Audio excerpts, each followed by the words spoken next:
Bueno, seguimos con la segunda mesa, pero antes me gustaría darle las gracias a El Roto, Andrés Rábago, al dibujante del País, que nos cedió todos los dibujos que habéis podido ver en el acceso, y a José Antonio Gómez de Gobal, que es un dibujante también de Córdoba, que nos ha cedido también estos dibujos que tenemos aquí expuestos, ¿eh?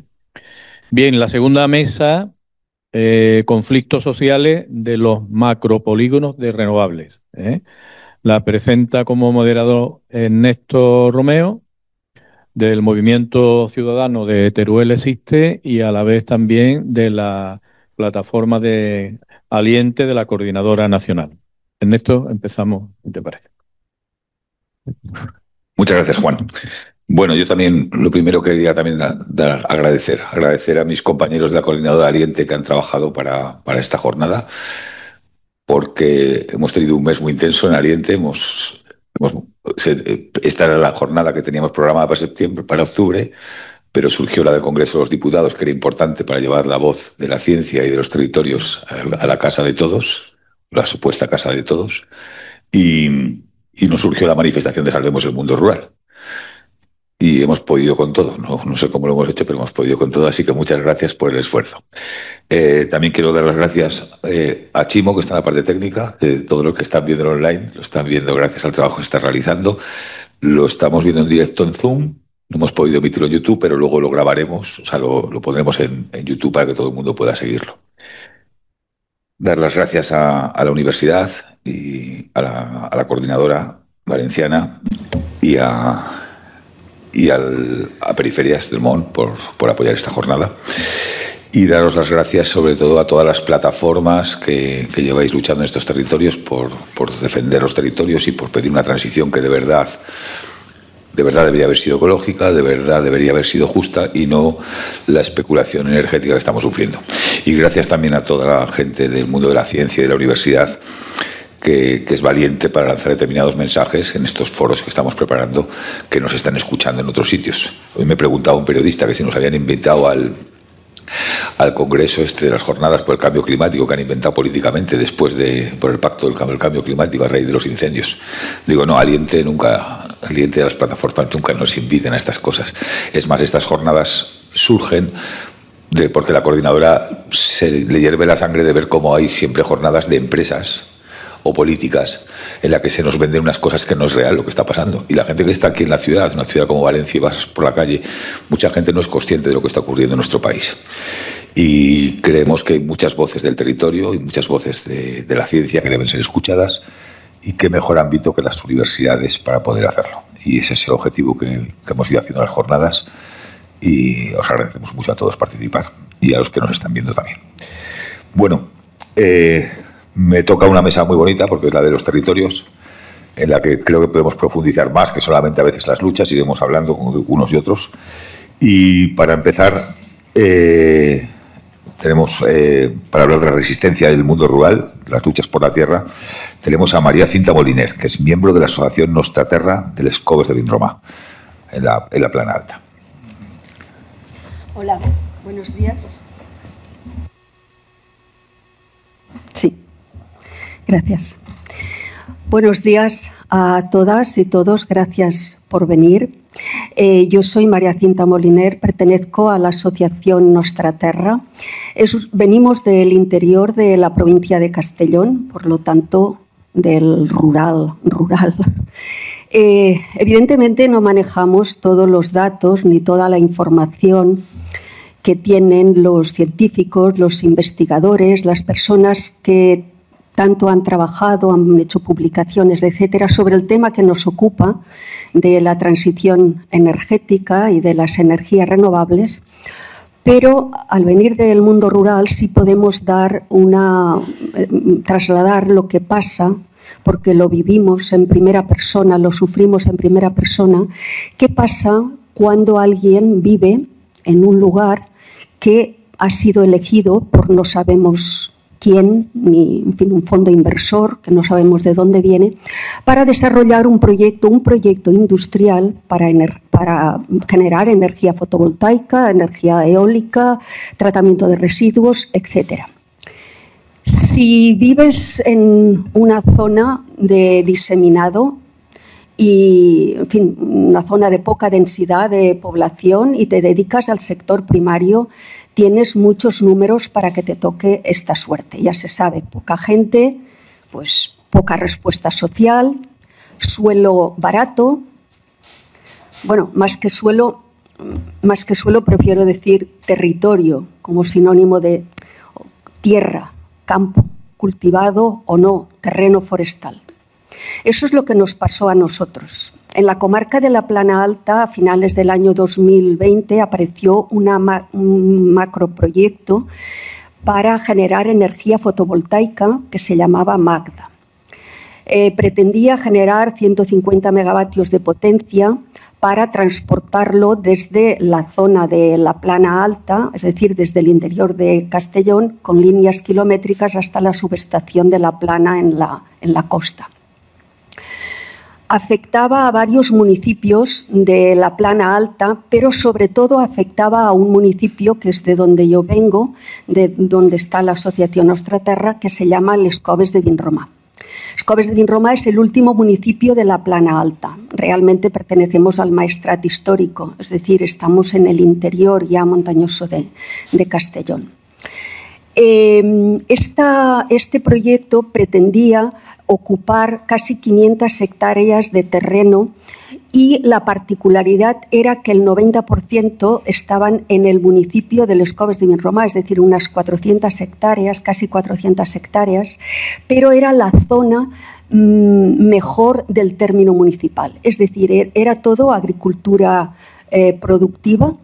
Era una zona habitada, llena de masías que no habían sufrido ese abandono de las masías típicas que desde los años 50, que se han ido abandonando las masías. Ahí no, estas masías llevan siglos ocupadas, generación tras generación, porque el sector primario está todavía allí muy fuerte. El municipio vive principalmente de la agricultura y de la ganadería. En una de esas masías vivo yo. Bien, este proyecto conseguimos tumbarlo.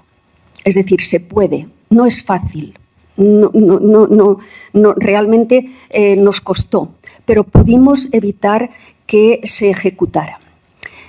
Todo empieza cuando un día estás tranquilamente en tu casa y de pronto aparece un señor muy bien vestido, con un buen coche y te dice que te ha tocado pues una gran suerte porque tus tierras van a ser ocupadas por una instalación fotovoltaica y esto te va a dar mucho dinero. Entonces tú dices, bueno, pues a mí no me interesa, tal, pero empiezan a hablarte como si fueras un niño y te dicen, mire usted que ahora el cambio climático, la sequía está afectando mucho y claro, los productos del campo no se pagan y usted con esto va, es decir, una serie de cosas y dices, pues esto llevo décadas yo sufriéndolo, es decir, por no decir siglos la desidia de la administración hacia el campo, pero bueno, yo estoy bien como estoy, no me interesa. Usted no tiene relevo generacional porque eso sí, lo saben todo de ti. Viva la ley de protección de datos, lo saben todo. Ahí podríamos hablar del ayuntamiento, pero no es ahora el momento. Bien, y ya zanja diciendo que, bueno, pues si no interesa esto, se puede expropiar, se expropiará.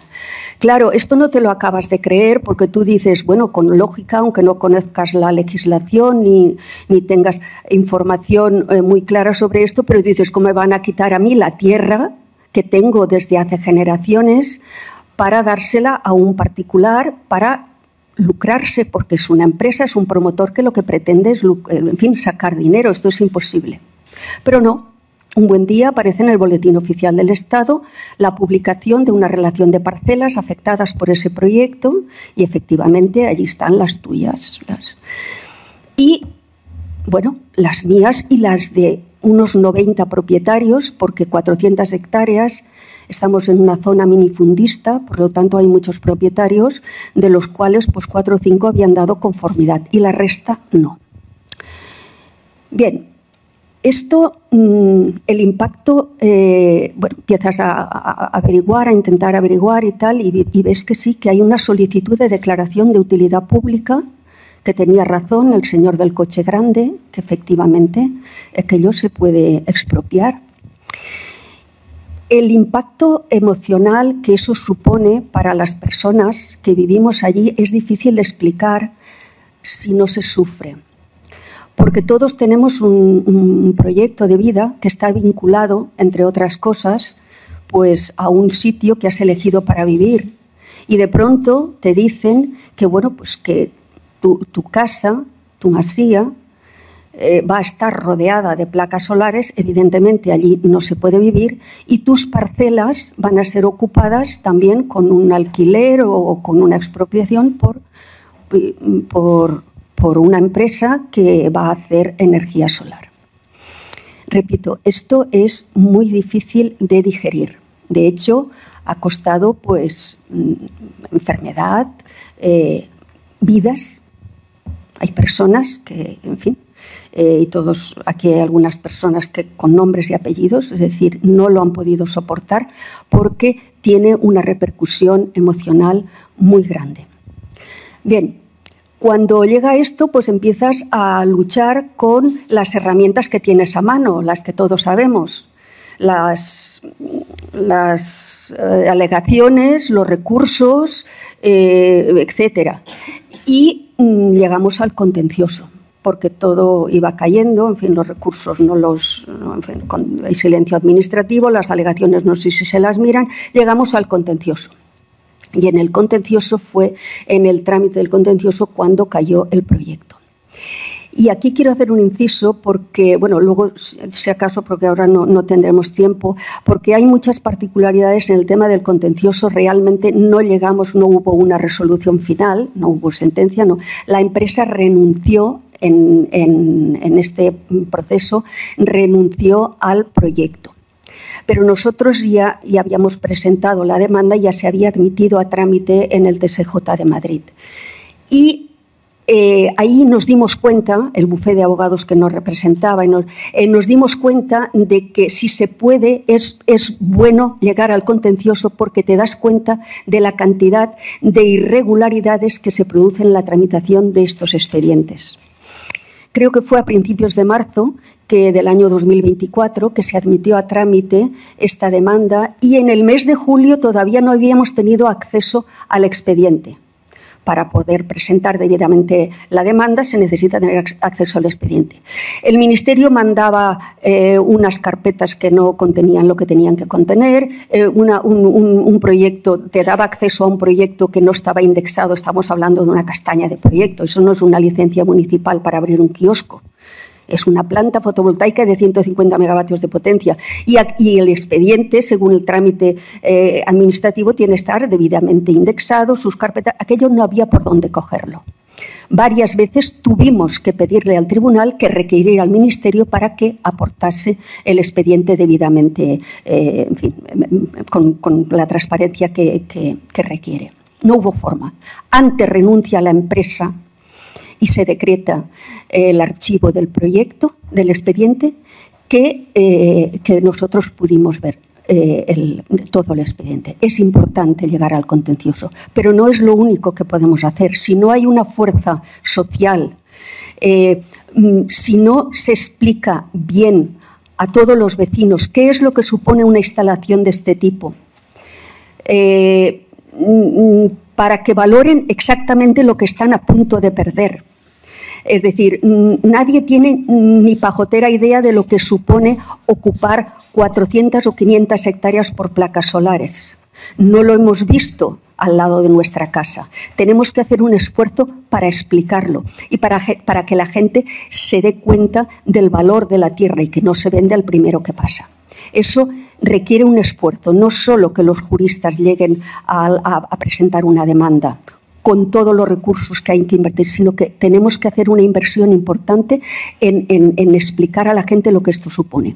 Nosotros tuvimos una suerte también importante en este caso, en este ejemplo concreto del proyecto Magda, porque el año 2023 hubo elecciones locales y ahí cambió el ayuntamiento. Y lo que hicimos fue hablar con los partidos que concurrían a las elecciones para pedirles compromisos de ayuda económica para el contencioso, compromisos de que se modificasen el planeamiento, la normativa urbanística, porque el municipio funcionaba con unas normas subsidiarias del año de María Castaña, donde las energías renovables ni aparecían, y también que se crease una comunidad energética local. Estos fueron los 3 puntos que nosotros pedimos a los que concurrían a aquellas elecciones. Aquellas elecciones ganó el Partido Socialista y realmente lo está cumpliendo.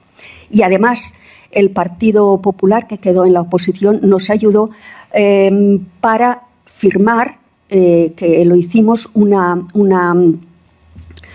se llama esto? Un convenio singular con la Diputación de Castellón, también en manos del Partido Popular, que llegó a ayudarnos, creo que eran unos 4.000 y pico de euros, que nos vino muy bien. Bueno, todo esto encajado siempre en una lucha social, en una labor pedagógica de explicar a la gente, sobre todo a la gente joven, que la importancia que tiene la tierra. Nosotros trabajamos con el colegio, con la comunidad escolar, pues hicimos una obra de teatro combinados con un grupo de aquí de Valencia que se llama La Canadiense, hicimos una parodia de la venta de los terrenos, es decir, todo lo posible para que la gente joven, que es el futuro, se dé cuenta de que el territorio es belleza, el territorio es futuro y que no basta solo con crecer y progresar produciendo más y consumiendo más, que puede haber futuro en el mundo rural y que la tierra, en definitiva, es el lugar donde se desarrollan la vida de las plantas, la vida de los animales, la vida de las personas y, por lo tanto, el futuro. Ya está bien de abusar del mundo rural, ya está bien de abusar del territorio, tenemos que defender la tierra. Si alguien tiene, un colectivo tiene capacidad de resiliencia y de adaptarse a presiones y a olvido, es la gente que vivimos en el mundo rural, porque llevamos siglos sufriendo ese olvido de las administraciones. Y ahora, lo último, la presión de las empresas, de los fondos de inversión en el tema de las energías renovables. Bueno, no quiero terminar sin agradecer que nos hayan invitado, porque los colectivos que venimos del mundo rural agradecemos que nos den voz. Muchas veces en este tipo de ponencias hay realmente científicos, estudiosos, personas que saben mucho, pero nosotros a veces estamos silenciados. Por eso, muchas gracias, nada más.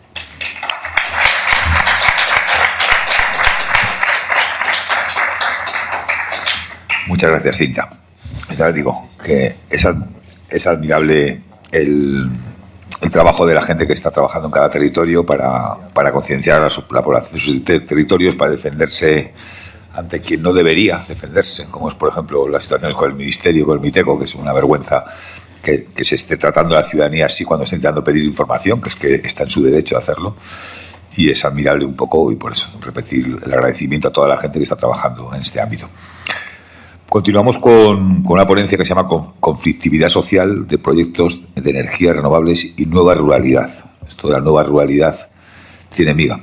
Y porque además lo que nos lo plantea es Luis del Romero. Él es doctor en Geografía y profesor del Departamento de Geografía y Instituto Interuniversitario de Despoblación Local y de la Universidad de Valencia. Lo digo en castellano, que en valenciano lo voy a decir muy mal y así nos reís. Pero no solamente es eso. Para mí Luis del Romero es una persona que desde el ámbito universitario es una persona que está pegada al territorio y pegada desde muchos ámbitos. No solamente desde lo que vemos en la actualidad, sino también desde desde su historia, pero sobre todo de sus tradiciones. Y en esas tradiciones lo que hay es un conocimiento ancestral de saber cómo conservar lo que tenemos, cómo vivir de lo que tenemos, y trabajan mucho en que ese conocimiento no lo perdamos, sino que lo tengamos ahí, no solamente como historia, sino incluso a veces como información para poder cuidar lo que tenemos y valorarlo más. Adelante, Luis, gracias. Muchas gracias, Ernesto. Buenos días. Muchas gracias por vuestra asistencia y por la organización de estas charlas, que yo creo que son necesarias, ¿no? Como acabáis de comentar, que no solo se reúnan desde un punto de vista de un discurso político o de un discurso que puede interesar a la empresa, sino también desde la sociedad civil. Bueno, yo no tengo mucho tiempo como todos, no voy a hablar en concreto de un conflicto o de la conflictividad social, voy a hablar más de lo que hay un poco detrás, ¿no? de todo esto. Y para eso, pues, a ver si consigo pasar. No, con que pueda pasarla ya, pues ya está bien. Ya, así. Con el botón izquierdo creo que puedes poner. No, como estaba antes. ¿Y con los de los laterales? Esa cinta que se pone ahí. Vale, pues pongo yo aquí un momento. Con la tecla, sí. Ahora sí.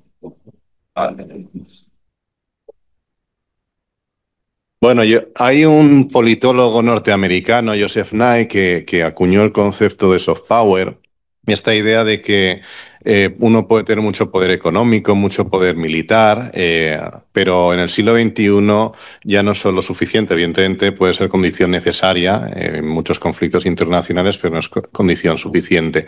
Esto del soft power tiene que ver con el relato, tiene que ver con que en estos momentos, y se puede estar viendo por ejemplo en conflictos como el de Palestina, ya no es tanto quién tiene las armas, sino qué relato gana, ¿no? Qué relato convence. Entonces, yo voy a hablar un poco de qué relatos tenemos en el medio rural respecto de esto, ¿no?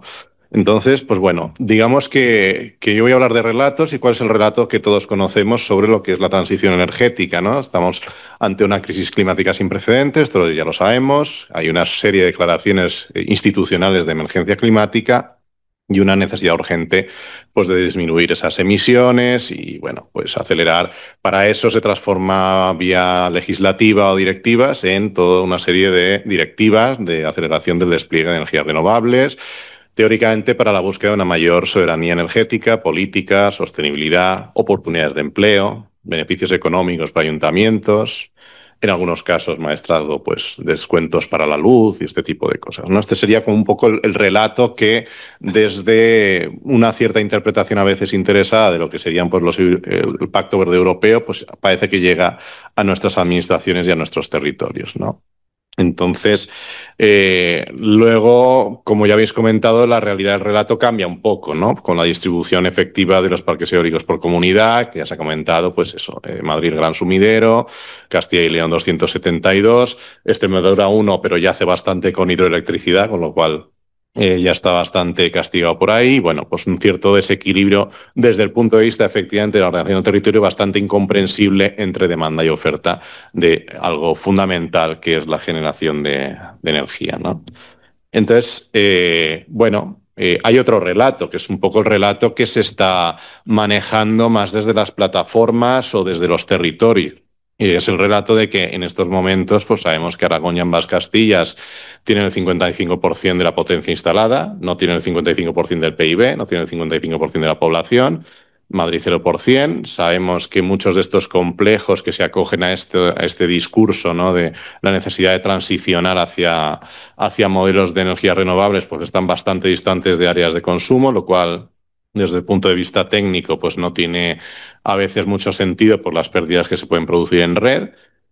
Sabemos que hay una aluvión, o lo ha habido en los últimos años, de expedientes presentados, y en muchos de estos sabemos que, bueno, pues que ese relato luego vemos las ciertas trampas de los famosos 50 megavatios como umbral, a partir del cual actúan unos o actúan otros como organismo ambiental, organismos sustantivos, ¿no?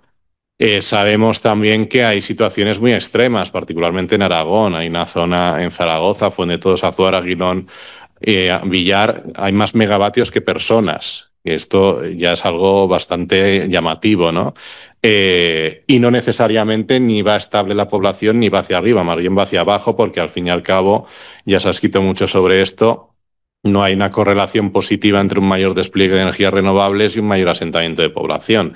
Más aún habida cuenta que las nuevas generaciones de rotores y de instalaciones, pues a ver, las reformas Navarro de Villar pues no se puede encargar de estas tareas, se tiene que encargar a distancia, son tareas muy especializadas, son tareas que se hacen a veces incluso con equipamiento de altura, de aéreas, entonces más allá de la fase de construcción, que también es discutible, pues tampoco parece que esté teniendo un impacto muy, muy importante en niveles de empleo o de asentamiento de población. De hecho, en este territorio, 5 de estos 6 municipios que tienen más megavatios que habitantes, pues han perdido y siguen perdiendo población, ¿no?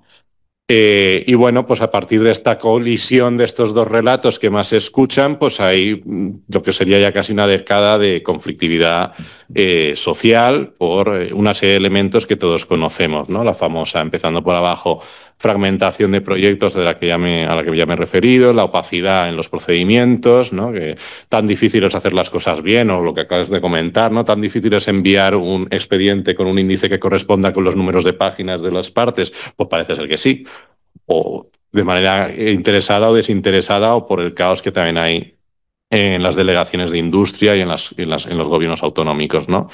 Efectivamente, lo que más se está hablando son las afecciones ambientales, paisajísticas, aves esteparias, también sobre la salud en algunos casos, ¿no? Estos son como los grandes elementos que al final están consiguiendo mover a la gente en algunos territorios, no en todos. Tampoco se habla demasiado de esta nueva modalidad de proyectos en forma de alquiler, ¿no? Antiguamente, pues uno venía, expropiaba, compraba y ya se corría con las responsabilidades civiles o penales o subsidiarias que hubiese. Ahora parece que ya te llevamos a un modelo de alquiler. Además, no te lo alquila la gran empresa, te lo alquila la filial de la filial de la filial, que luego ves y búscala si pasa alguna cosa o alguna cosa sale mal, ¿no? Entonces, pues bueno, esto evidentemente la gente en los territorios rurales no estamos tontos del todo y nos damos cuenta de que hay cosas que no están del todo claras, y especialmente el mantra del empleo, pues que no es cierta, sinceramente. Es decir, más allá de alguna fase puntual de construcción, no suelen ser instalaciones que puedan fijar población de manera permanente, ¿no? Por lo tanto, estos son, digamos, como los grandes caballos de batalla que forman parte de las intervenciones de hoy en día. Pero yo quiero hablar un poco de lo que hay detrás. Es decir, para mí lo interesante en todo esto es cómo hemos llegado a esto. Es decir, más allá de este relato, cómo hemos llegado a que haya una parte de la sociedad que socialmente acepte el hecho o la necesidad de desplegar pues, determinados usos del suelo, actividades que pueden pues, cambiar para siempre o para muchos siglos un suelo, pueden destruir un suelo, pueden alterar por completo pues, un corredor ecológico. Es decir, esto yo creo que merece como una reflexión un poquito más profunda, ¿no? Como tenemos partes en el Estado español, ya se ha comentado en algún momento, en alguna otra charla, el caso concreto de Núñez Balboa, de Badajoz, que es una auténtica barbaridad de proyecto con 500 megavatios para capacidad de suministro de 250.000 hogares en una comarca que apenas llegan a los 33.000 habitantes, ¿no? Es decir, pero esto se puede llegar a parar, pero se llega a hacer, es decir, se llega a convencer a gran parte de la población, aparte de la población o de las fuerzas vivas, o como se le quiera llamar, de que esto pues, es futuro y esto es compatible y esto es interesante, ¿no? Entonces, desde la geografía y desde la sociología, pues tenemos una serie de referentes teóricos que yo creo que son interesantes, y me parece especialmente oportuno el concepto de disvalor, de un autor muy importante, se llama Ivan Illich. Y es esta idea de cómo al final lo que se pretende, con todo esto es la consecuencia de muchos años de estar desvalorizando las culturas, las tradiciones y la identidad de muchos territorios. Es decir, cómo la modernidad más o menos capitalista ha ido expropiando no solo, y esto por cierto no es solo algo ibérico, es algo latinoamericano, es algo surglobal, es algo mediterráneo. Es decir, cómo se va expropiando poco a poco la capacidad de los pueblos de ser autónomos, de tener una identidad, y cómo se nos van haciendo dependientes, porque la ciudad siempre ha sido dependiente, la ruralidad ha sido menos dependiente que la ciudad. Esto es pura historia urbana, ¿no? Entonces, cómo ha sido toda esta historia de que la época donde las personas ya no trabajan la tierra, por lo tanto la tierra ya no tiene un valor, no construyen una casa, con lo cual el patrimonio asociado a la casa familiar pues igual en esta generación no tiene tanto valor, y por lo tanto pues es muy difícil pues tener un sentimiento de pertenencia. Ese sentimiento de pertenencia se erosiona. Y ese sentimiento de pertenencia, lo que ocurre en muchos lugares es que da lugar a un concepto que creo es aún más importante, que es el concepto de autoodio. Si mi pueblo es ese sitio donde ya no me importa nada porque todos se han ido, pues que hagan lo que quieran, ¿no? Entonces yo creo que aquí tenemos un elemento importante de desvalorización, ¿no? Y entonces, aprovechando este proceso histórico, porque no es presente, de desvalorización, hay otro autor, que es Henri Lefebvre, geógrafo, que habla de que el espacio no es solo algo físico, no es un árbol que vemos, no es una carretera, no es un esquema físico, el espacio es algo social, lo construyen las sociedades, es un producto social, y el espacio es un producto mental y psicológico, que tiene que ver con la percepción, tiene que ver con la identidad, tiene que ver con el apego, tiene que ver con el arraigo. Entonces, si yo consigo transmitir la idea de que ese espacio realmente no vale la pena, estoy transformando la noción psicológica y social del espacio. Es decir, estoy facilitando que ese territorio que podía ser identidad, como lo es en algunos de estos conflictos, pues sea simplemente una base donde ubicar cualquier ocurrencia que esté de moda en ese momento. Y en ese contexto podríamos hablar de lo que creo que ha ido pasando en los últimos años, que es un cierto surgimiento de lo que serían ruralidades energéticas. Es decir, el actual ola de hace ya unos años de despliegue de energías renovables no es más que un episodio más de una historia aún más larga de otros despliegues de otras formas de energía en otras épocas, ¿no?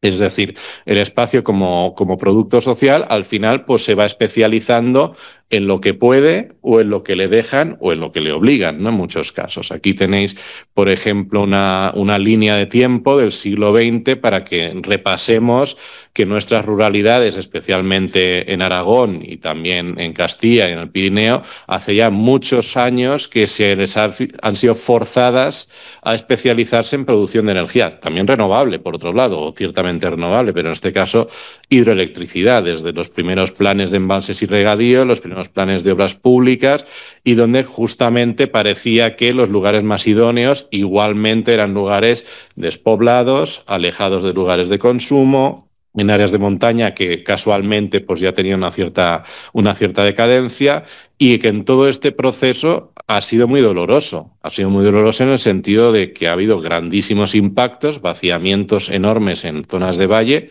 muchos accidentes, Riva del Lago, Guadalteba, desalojos, es decir, mucha gente ha perdido la vida por todo este despliegue más que desordenado, y que ha dejado como legado, pues sí, territorios que se dedican aún hoy en día a producir energía, pero que de nuevo demográficamente pues no son los más dinámicos en muchos casos, ¿no? Y que eso ha tenido una transición más o menos tranquila desde el primer parque eólico allá por el año 94 más o menos, en Lumbier, Navarra, ¿no? Entonces, yo diría un poco que estas luchas, si uno las ve con perspectiva histórica, puede entender por qué ayer eran las renovables o las eólicas y ahora es el biogás y mañana será a saber qué, ¿no? Forman parte de la misma lógica. Una vez has desvalorizado el territorio y lo has vaciado, pues evidentemente es mucho más fácil operar, ¿no?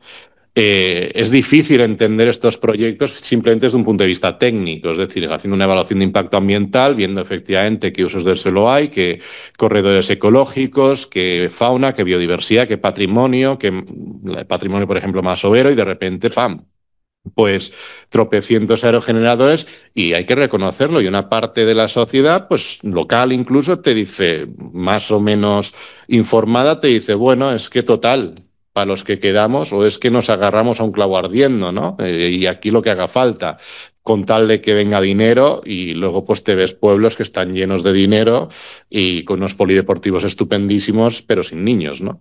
Entonces yo creo que este tipo de proyectos no son entendibles en otros contextos territoriales si no entendemos todo ese proceso que ha habido de desvalorización y de denostación de las sociedades rurales que tenemos por aquí cerca, ¿no? Y no solo hablo de una cuestión que tenga que ver con los espacios rurales más profundos.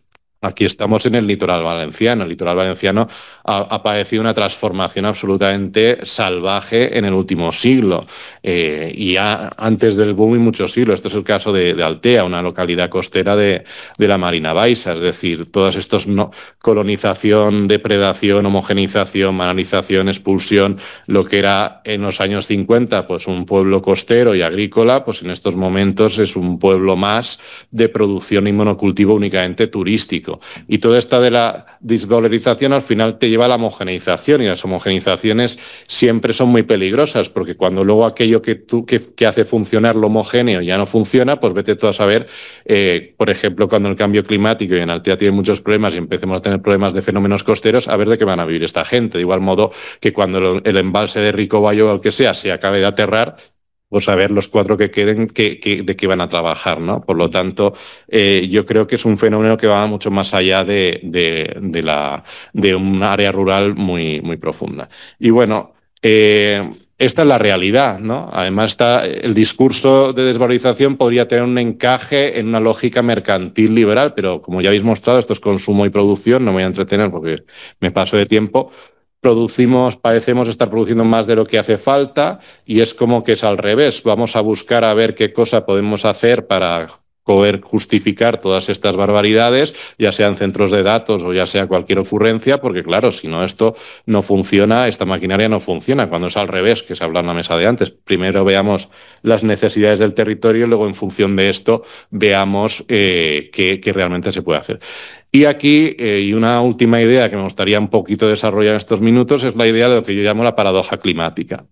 Y es que va y resulta que, según apuntan las proyecciones de los efectos del cambio climático en Europa, parte de estos territorios tan denostados, vaciados y donde se han llenado de cachivaches de todo tipo, va y resulta que puede que sean los que menos impacto a corto y medio plazo tengan como consecuencia del aumento de las temperaturas, olas de calor, inundaciones, etc. Este mapa de aquí tenemos una proyección de la pérdida de valor del suelo esperada por provincias en Europa como consecuencia del cambio climático. Si os fijáis, los suecos y los alemanes van a ser jauja porque sean el nuevo Benidorm del futuro, porque total tienen las costas expeditas y fantásticas y maravillosas. Parte de Andalucía, sur de Extremadura, pues evidentemente incluso economías basadas en el olivar empieza ya a sufrir, y el turista no le gusta estar 45 grados unos cuantos días, y costa de Levante 3/4 de lo mismo. Fijaos que en España la provincia que sale mejor parada es justamente Soria, que es una de la que menos población tiene y la que tiene unos cuantos también problemas de macroproyectos de todo tipo, ¿no? Entonces, esto es lo que yo llamo pues esta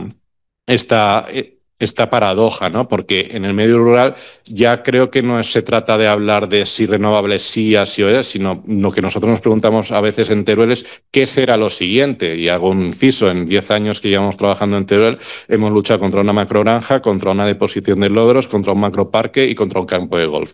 Es decir, todo eso en el mismo territorio. Es decir, al final la pregunta es ¿qué será lo siguiente para ese medio rural?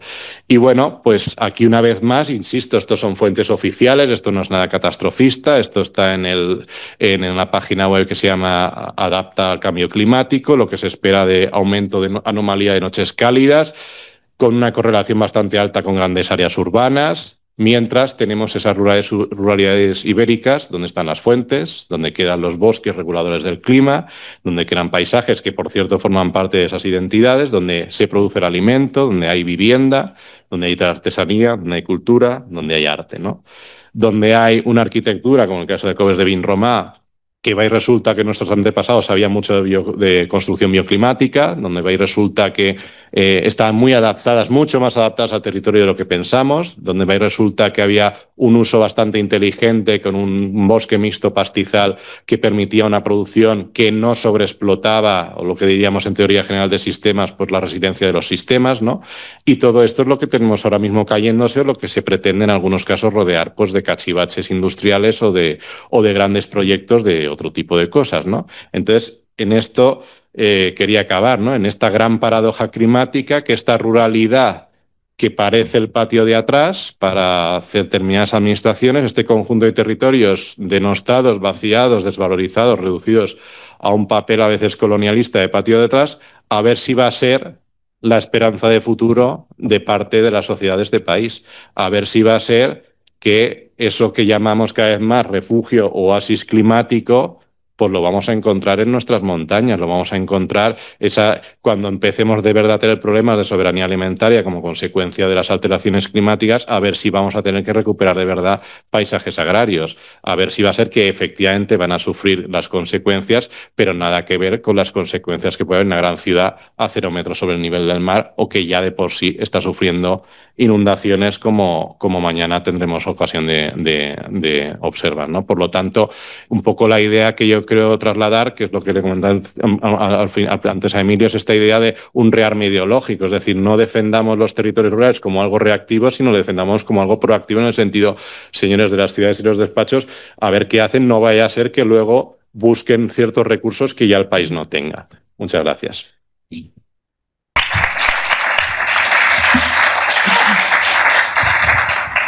Muchísimas gracias, Luis. Que, bueno, tenemos ahí nos ha abierto varios hilos muy interesantes. Es más, yo, en lugar de a los señores políticos transmitir este mensaje, se lo transmitiría a una gran parte de la sociedad que no está viendo lo que ocurre, y que no ha hecho falta, que también se van a desvalorizar el medio rural, que es a la gente que vive en las ciudades.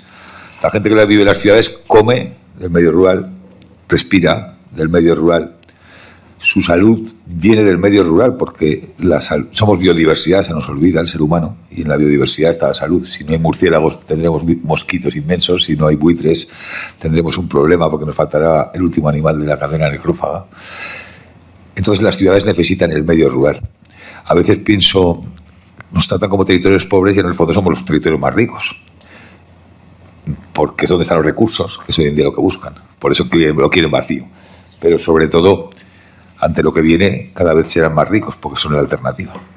Entonces yo creo, bueno, los señores políticos yo creo que sí que saben lo que buscan, porque se lo mandan de arriba los que mandan de verdad, que es el capitalismo voraz, pero sí que creo que este mensaje tenemos que ir haciéndonos llegar a la gente de las ciudades, de que el medio rural es de todos, no solamente de los que viven allí, que hay que cuidar a la gente del medio rural porque es la custodia del territorio y que lo necesitan también las ciudades, si no un día saldrán y dirán, anda, si están destruyendo España. Y algunos diremos, pues si llevamos gritándolo años, para que nos escuchéis. Gracias. Bueno, continuamos con Coral Bermúdez, con una ponencia, dice, todos contra las multinacionales o las vecinas contra todo. Confrontar y sobreponerse a la permanente tensión social, económica y política.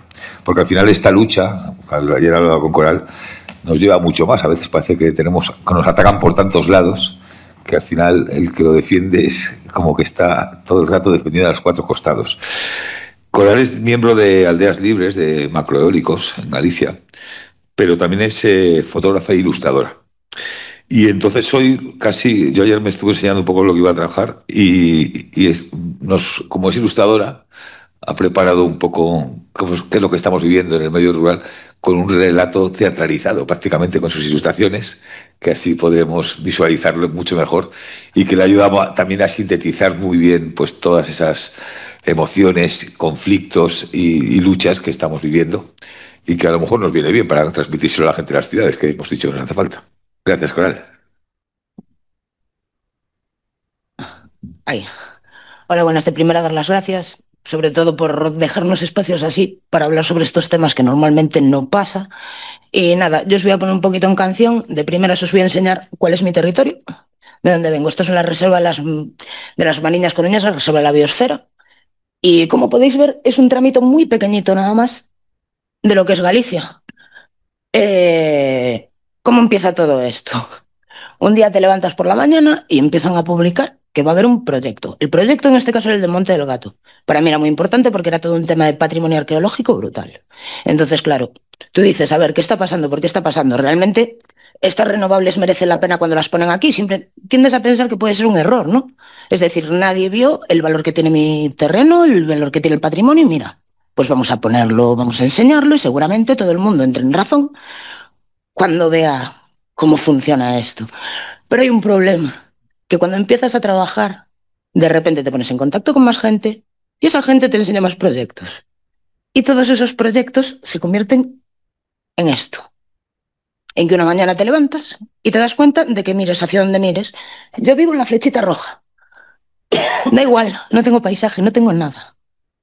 No me queda nada. Y si bien es cierto que muchos de los proyectos que estáis viendo aquí es para ponernos en cuestión sobre todo de qué intentan y qué pretenden. Es un puzzle.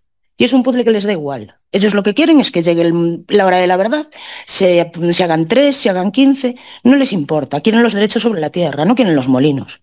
Lo que pasa es que todas esas poligonales les otorga derecho a hacer lo que quieran con nosotros.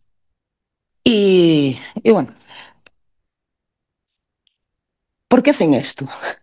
Porque creen en los principios de restauración y compensación. Eso es mentira. A ti cuando se te muere tu abuela nadie ni te la restaura ni te la compensa. Y claro, pues si partimos de esa base el mundo es muy, muy sencillo. Al rural, ¿por qué nos escogen? Compensamos muchísimo, ya lo estuvimos hablando antes y no voy a hacer más hincapié que en decir, somos pocos. Pocos a convencer, pocos a extorsionar. Y a mayores en nuestro pueblo también pasa una cosa, que es que los terrenos, por un lado, son cultivos, lo que decías tú, te vienen, te dicen que no vas a ganar nada, que con la ganadería extensiva siempre te va a dar mucho más la tecnología, y bueno, es mentira, porque realmente lo que está haciendo la gente que trabaja en el rural es mantener los ecosistemas y mantener todo como tiene que estar. Seguimos, nos presentamos. Los afectadas, las vecinas. Dice, nos dedicamos todos al rural, de forma directa o indirecta. Perdón. La agricultura y la ganadería ecológica se ven siempre denostadas por la ganadería intensiva y se premia la superproducción. Les da igual la calidad de tu producto, les da igual lo que consigas, lo único que quieren es sacar mayor rendimiento. Entonces, claro, ¿qué pasa? Que se intenta una industrialización acelerada para evitar el despoblamiento rural, y eso es mentira. La industrialización acelerada no evita el despoblamiento rural. Los molinos no dan puestos de trabajo. Las fotovoltaicas no dan puestos de trabajo. Todo esto que nos están vendiendo no dan puestos de trabajo y los puestos de trabajo son especializados. No te van a cambiar de estar cuidando a la vaca para ir a cuidar un molino. No, eso no te va a pasar. Y a mayores se genera un atasco económico muy fuerte porque todo el mundo se ve atascado en el pueblo. Dice, yo no voy a poder deshacerme de esto, yo no voy a poder seguir mi fondo de vida y claro, llega un punto en el que no sabes qué hacer. Los verdugos, los de siempre, los de todos. Son empresas que te vienen a decir que son pequeñitas, que son emprendedoras y lo que te encuentras son grandes multinacionales que te quieren comer.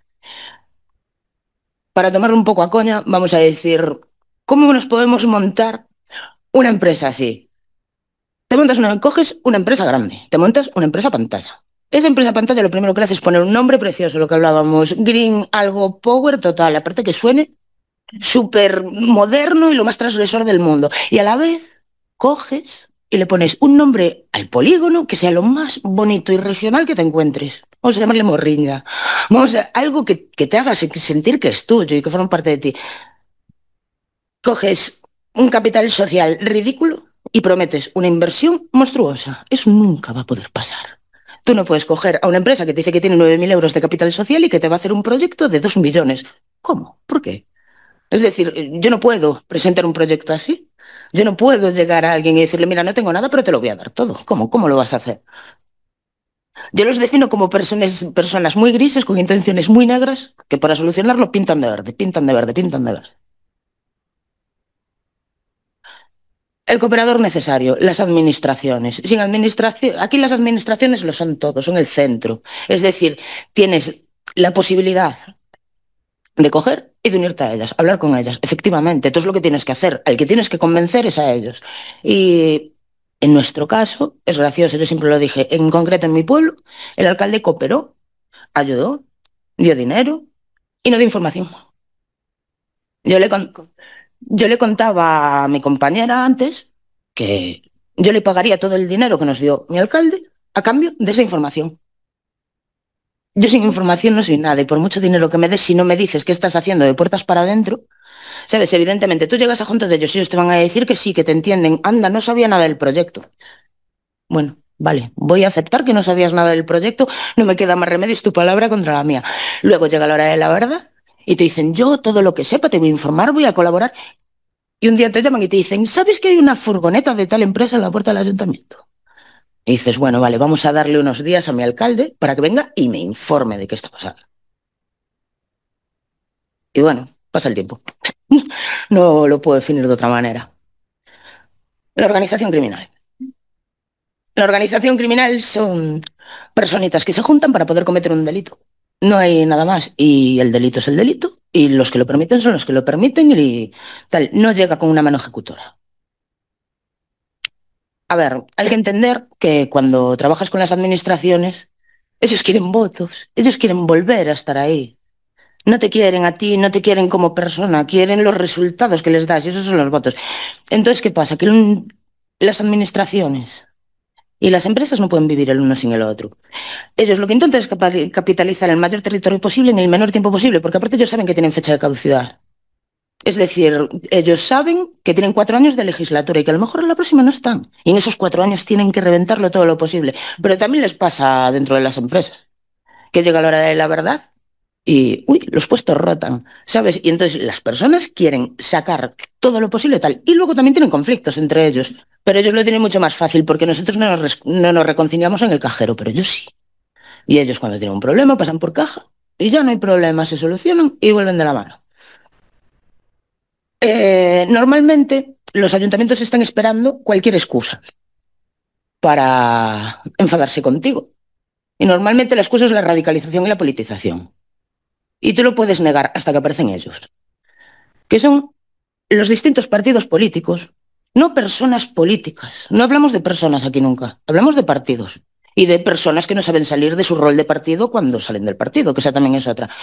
Tú tienes una buena relación con tus administraciones y ellos siempre van a tener esa excusa. Y por el otro lado va a aparecer las diferentes asociaciones políticas, te van a decir, mira, yo te voy a ayudar. Yo sí que estoy aquí. ¿Qué hay que hacer en ese momento? ¿Les das la mano? ¿Lo aceptas? ¿Les abres? Yo no soy partidaria por un motivo muy sencillo.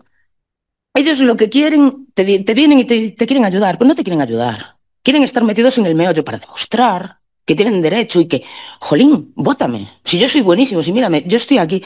Ellos no quieren colaborar, quieren introducirse en las asambleas y quieren aprovecharse de tu labor. Y luego, sobre todo, que te dicen, mira, yo voy a elevar tu causa. Y no elevan tu causa. Me la estás denostando porque cuando yo quiero llegar luego a junto de mis compañeros o a junto de la gente de decirles, mira, únete a mi causa, te dicen, yo no me uno a eso. Eso es un partido político. No, no, no. Yo no estoy haciendo nada que tenga que ver. Sí.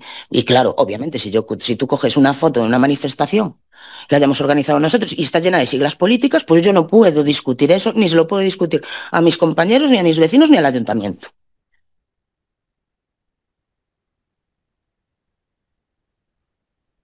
Vamos allá.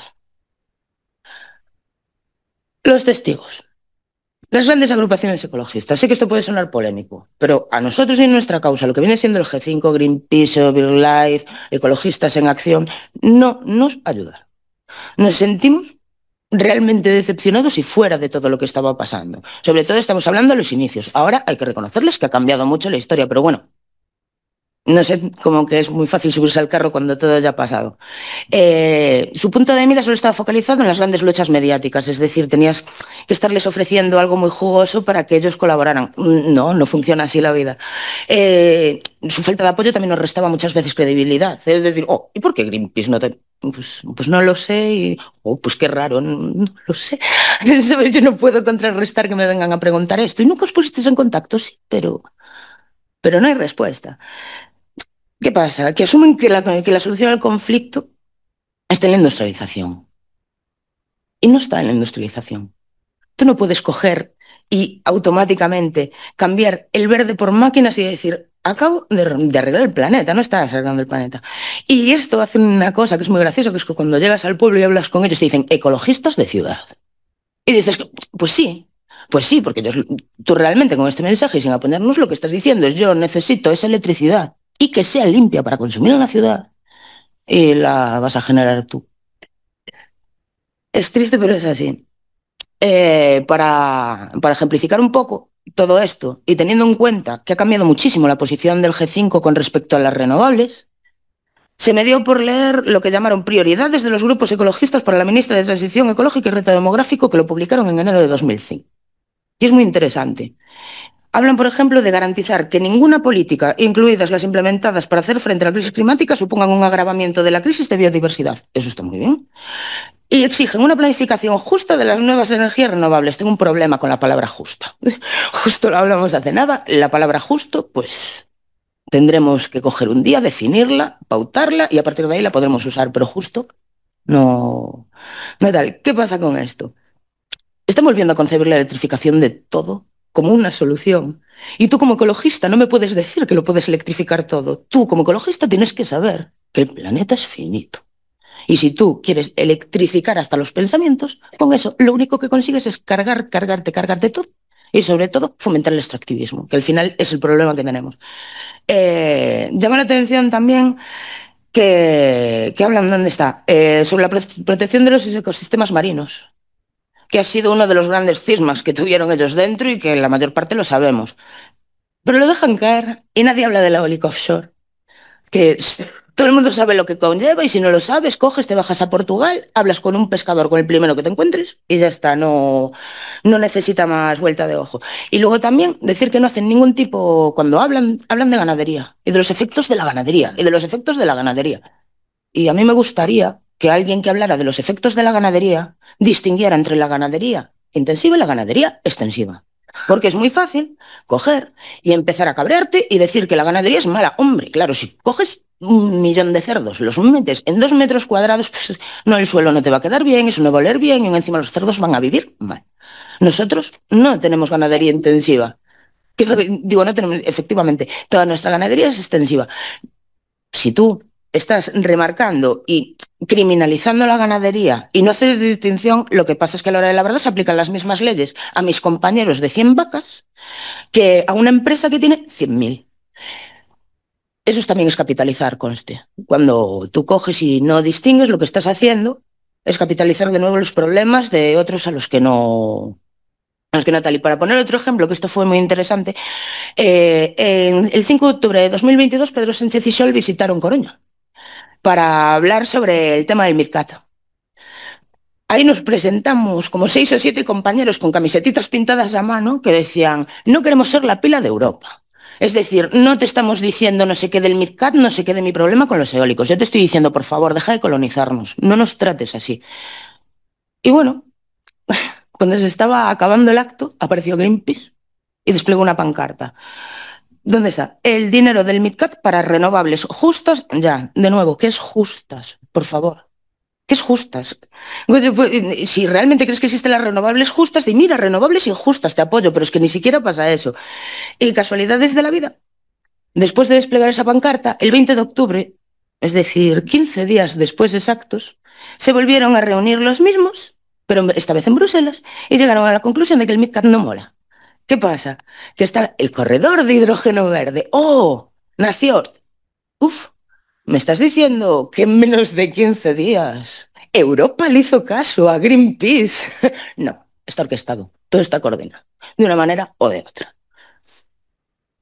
Y de nuevo hago hincapié en que cuando hablo de grupos ecologistas no hablo de personas ecologistas ni de personas que colaboran con grupos ecologistas, porque hay mucha gente que está haciendo un trabajo muy grande dentro de eso y para nada voy a denostar lo que hacen. Los resultados. Hay que concienciar, hay que participar y hay que organizarse como vecinas.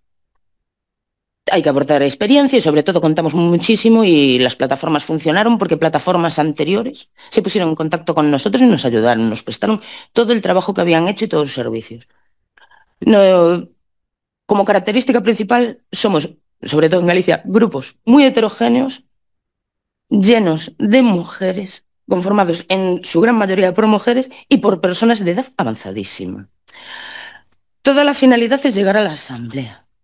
Y en esa asamblea dividir trabajos de información, de investigación y saber cómo propagar todo eso y que llegue a servir para algo. Y sobre todo lo que hay es que delimitar fines comunes. ¿Por qué delimitarlos? Porque nos vamos por los cerros y nos cabreamos. Porque cada vez que que nos dejamos llevar por ideologías, que nos dejamos tal, estamos perdiendo tiempo y nos estamos desuniendo y estamos gastando un tiempo maravilloso para trabajar. Y más que nos fastidia a muchos, pues a veces hay que dejar eso de lado. Y, pues, de alguna manera gráfica, enseñar qué nos acaba pasando. Cuando de repente todos nos unimos al final, después del trabajo de años de gente, y decimos, ay, pues tenías razón. Y nos encontramos manifestaciones así, y luego llega el alcalde de tu pueblo y te dice que estás politizado y tú te fastidias. Por último, y para tomarlo un poco a cachondeo también, que a veces hace falta, está lo que llama el profeta del apocalipsis. Es decir, tú has conseguido un determinado grado de credibilidad, tus vecinos te hacen caso, y primero pasas de hablarles de lo que te pasa en tu concello a hablar de lo que pasa en los colindantes. Y cuando ya les está cabreando un poco ese tema y les está agobiando, les empiezas a hablar de cosas nuevas que no entienden. A ver, hay que ampliar el foco, porque esto es un tema de extractivismo. Es decir, yo no me puedo que una persona que entra por un molino, si realmente está concienciada, se acaba quedando. Son todo nuevas industrias, son todos nuevos procesos y, pues por decirlo de alguna manera, a ver, pues podéis imaginar qué pasa cuando coges una ganadera, a un notario y a una de artes y les tienes que explicar el proceso de hidrólisis. Pues ahí estamos, aparece una fábrica de hidrógeno y aprendemos cómo es la hidrólisis. No nos queda otra, tenemos que entender qué impacto tiene, tenemos que entenderlo todo. Y ya llevamos. Y a ver, y sobre todo hay que explicar una cosa, que es que cada vez que el capitalismo gana, el rural pierde. Nunca, nunca, nunca vamos a prosperar, a crecer y a crecer y a crecer como ellos quieren y como ellos creen.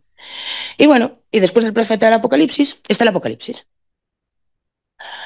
Vale, la mayor parte de los molinos están bajo cautelar, otros cesaron, pero apareció el hidrógeno y el biogás, que suena muy bien. Pero de nuevo volvemos al problema que teníamos antes.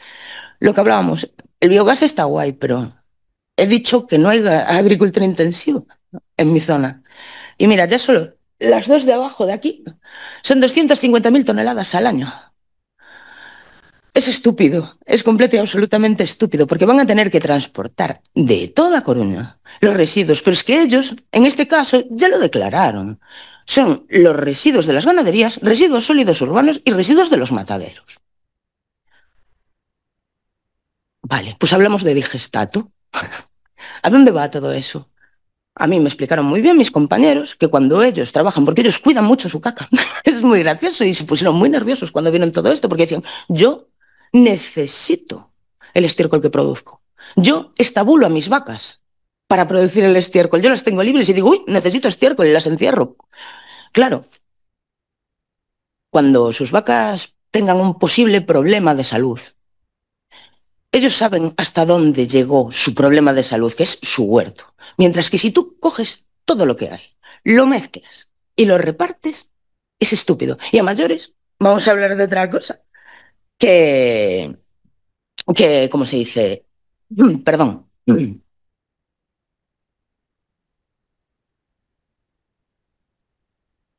Que es que el estiércol es abono.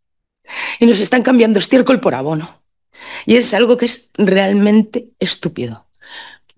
Y entonces, nada, para cerrar un poco esto, hablar también por un instante solo de los incendios, que me lo apuntó justo una compañera y lo traigo aquí escrito, que es que el 13 de octubre se acabaron el plazo de las alegaciones a un polígono combinado de eólico y fotovoltaico que se llama Testero de Conson, Ourense. ¿Os suena Ourense este año de algo? Pues bueno, esto es el 13 de octubre, se publica el día 18. Los fuegos empiezan el día 12. Cuando se aprobó en el Congreso el día 25, seguía ardiendo. Entonces, nada, para concluir, que lo que nos tenemos que dar cuenta es que no podemos gastar combustibles fósiles para dejar de usar combustibles fósiles, que no podemos utilizar la industrialización para acabar con la industrialización y que no podemos utilizar el capitalismo para acabar con todas las lacras que nos ha generado el capitalismo. Gracias.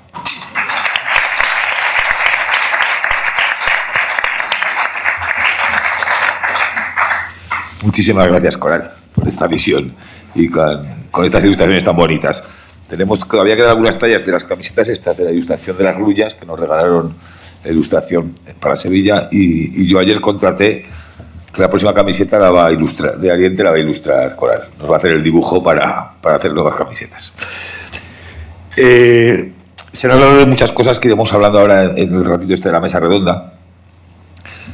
Esto de la generación de empleo, que cuando lo comenta Coral y Luis, lo dice el Banco de España. O sea, nos han vendido como la gran solución del medio rural, y luego el propio Banco de España, no nosotros, los activistas, nos confirma lo que estábamos diciendo de que no generan empleo. Es muy triste que en un país vendan estos mantras y nos mientan de esta manera. Debería darles vergüenza cuando ellos mismos, sus propios organismos, son los que acaban teniendo que decir la realidad como es. Es lo mismo con la planificación que hablábamos antes. Yo quería, antes de lanzaros una pregunta, hacer una reflexión. Los que nos seguís estáis más informados. Estuvimos en una manifestación el fin de semana pasado. Estamos viendo cómo hay muchos problemas en el medio rural que vienen con una planificación, con la desvalorización que ha planteado Luis. Ahora nos ha enseñado el hidrógeno verde. Yo lo llamo falsamente verde, porque de verde no tiene nada. O hemos hablado ahora de las plantas de biogás, que todo en su correcta medida a lo mejor sería bueno, pero como lo quieren hacer grande para ganar dinero, deja de ser bueno. Ese es el gran problema, como han planteado antes, por ejemplo, con el biogás. Francia tiene muchas plantas de biogás. ¿Sabéis lo que tienen? Estaciones de autoconsumo, los granjeros detrás de su granja, y alimentan a sus vehículos y su energía. Eso está bien hecho, pero con eso no se gana tanto dinero. Y como lo que quieren es ganar dinero, pues lo hacen todo grande, y entonces cuando generan el problema. Estas cantidades de lesiones diferentes que estamos sufriendo en diferentes zonas, podemos hablar de minas, podemos hablar de los incendios, podemos hablar también del abandono que ha provocado este vaciamiento. Nos hemos unido todas diferentes luchas en un movimiento social que se llama Salvemos el Mundo Rural, que tiene un nombre que nos agrupa lo que queremos todos, que tiene un nombre que deberían intentar que las ciudades también se planteen que tienen que salvar el medio rural porque es importante para ellos, como hemos hablado, y vamos a continuar un poco de esa manera, porque además nos llevamos un poco, o sea, tenemos muy presente que no hace falta estar de acuerdo en todo. Con estar de acuerdo en una gran parte podemos unir nuestras fuerzas para poder trabajar juntos. Y el medio rural está muy amenazado y merece la pena que luchemos juntos, uniendo nuestros esfuerzos para poder enfrentarnos a todo esto. Yo quería lanzar una pregunta aquí en la mesa antes de que lancemos preguntas al público, porque al final hablábamos de planificación, antes hemos hablado del PNIEC, el Plan Nacional de Integración y Energía, que luego actualizaron, que los objetivos que tenía para el 2030 España en el año 2022 estaban ya cubiertos. Y entonces nos lo amplían. Y nos lo amplían con cifras que no tienen ningún sentido. No hay nadie en España que pueda explicar lo que es los datos que tiene. O sea, si nosotros cada vez consumimos menos, estamos consumiendo la energía del 2007. ¿Y por qué necesitamos tanta energía que dicen que vamos a generar? ¿Para qué? Claro, llega un momento que en esta manera sobre la energía tienen que buscar cómo consumirla. En teoría habría, en el Plan Nacional hay una supuesta electrificación de la economía. A mí me gusta decir un dato para hablar claro. Del año 2000 al 2010, en España el transporte de mercancías por ferrocarril era el 4%. El 96% iba por carretera. Y Europa planteó que el objetivo era llegar en el año 2010 al 10%. Cuando llegó el año 2010, España seguía en el 4% del tráfico de mercancías en ferrocarril. El objetivo para el 2020 fue el 20%. Cuando llegó el año 2020, España seguía en el 4%.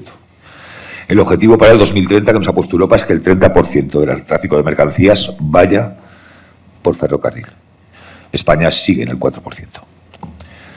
Eso es la electrificación que se podía hacer fácilmente, que nos está indicando Europa y que nos la pasamos por el forro. Y aquí me estaba comentando Luis antes el problema que hay en un sitio importantísimo de logístico para España y para Europa, como es el puerto de Valencia. Si fuésemos caminando hacia ese objetivo, todo sería más fácil. Pero eso no lo hacen. No sé si es porque los intereses del lobby, de los camiones, o porque recogen el 50% del gasoil y son impuestos, pero al final nos están engañando. Electrifican lo que quieren, o nos hacen creer que electrifican lo que quieren, y en el fondo no está incrementándose el consumo eléctrico y genera más energía. Nos traen proyectos de hidrógeno verde, que es totalmente ineficiente energéticamente, luego está aquí Antonio Turiel, lo he dicho muchas veces, no gasta agua, destruye la molécula de agua, y hay sitios como por ejemplo en mi tierra, en Teruel, donde no tenemos agua, como para que nos vengan a destruir la molécula de agua, están cambiando los ciclos fluviales y todo el ciclo vital. Y en el fondo no hay demanda de hidrógeno, el precio es carísimo, lo tienen que subvencionar y les están regalando miles de millones, 1.500 millones la última cifra, nuestros, de nuestros impuestos, que lo pagamos todos, porque esto es importante, la transición ecológica son casi 10.000 millones, lo que estoy diciendo que hay de impuestos nuestros que le estamos regalando a estas empresas. Estas empresas están destruyendo el medio rural, generando más energía de la que hace falta y les estamos regalando millones que pagamos nosotros. Esto también lo tienen que saber las ciudades para ver si entonces les pica un poco más y les implica. A lo que voy es que sobra energía, que quieren seguir esta carrera voraz. Ahora nos han planteado los centros de datos de una manera tremenda para intentar justificar que se genere más energía. Y hay personas que nos planteamos, otro día salió en el Congreso de Madrid, hasta qué punto tenemos que ir evolucionando un poco con un poco todo el trabajo que llevábamos. Nos ha pasado con la ordenación, demandábamos ordenación y en algún momento que la ordenación va a llegar tarde. Lo que queremos es que se paren las cosas. Entonces yo no sé hasta qué punto renovables sí, pero así no, que es lo que llevamos defendiendo desde 2021, es lo que nos encaja todavía, o en el fondo podría ser renovable solo en los tejados, porque para mí en los tejados me encanta que haya placas, pero debería haberlas. Debería haber más placas en los tejados y debería estar España llena y no está. Entonces no sé hasta qué punto veis vosotros si desde la lucha desde 2021 a esta parte, 2020, debería evolucionar en cuanto a lo que pedimos, lo que planteamos, sobre todo planteándose si sobra energía, si sobra macro, si de verdad no sigue habiendo los tejados y cómo veis un poco vosotros que si deberíamos un poco evolucionar ese mensaje.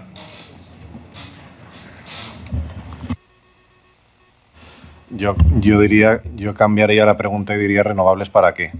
O sea, sí, pero ¿para qué? Porque muchas veces cuando intentamos planificar hay un elemento que que a veces no se hace demasiado caso, es que la mejor planificación de algo que tiene potenciales impactos es no hacerlo. Entonces, si lo hacemos, ¿para qué lo hacemos? ¿Para alimentar qué tipo de consumo? ¿Para qué tipo de actividad? Si es productiva, si no es tan productiva, si es especulativa. Esto pasa con el mundo de la movilidad, es decir, necesitamos combustibles fósiles, pues es verdad que el avión no lo vamos a poder electrificar, los transatlánticos no los podemos electrificar, pero hay determinada movilidad totalmente superflua, los cruceros, por ejemplo, cómo encaja esto en una estrategia de política verde, ¿no? Cómo encaja determinados consumos de energía con determinada movilidad unipersonal en aviones privados, ¿no? Por ejemplo, ¿no? Entonces yo creo que para mí la pregunta es ¿para qué? Porque creo que en la política europea y nacional el gran tabú sigue siendo pues cuestiones que tengan que ver con demanda de crecimiento y repensar, ¿no? Los impactos que hacemos en la naturaleza, realmente qué correlación tienen con una mejora del bienestar, de la salud, de la economía real, productiva, de las familias o de las pymes, porque yo diría que una gran parte de este impacto pues al final van a proyectos que o bien no se ejecutan. Ayer en clase de evaluación ambiental les puse a los estudiantes de cuarto el caso de Riaño. Si os acordáis del embalse de Riaño, fue un proyecto absolutamente descomunal para hacer unos regadíos en los años 80 que luego no acabaron de hacerse, ¿no? Entonces, pues ya esa comarca quedó desarticulada para qué que nadie entendía. En aquella época sí, regadío. Era, fijaos, en 2025 hablar de nuevos regadíos con el clima que tenemos parece casi una locura. Entonces yo creo que en los discursos nos falta mucho el para qué, que se encadena con otra gran pregunta en ordenación del territorio y en gobierno, es cui bono, ¿quién se beneficia? Entonces yo diría ¿para qué y para quién? ¿O quién beneficia esto?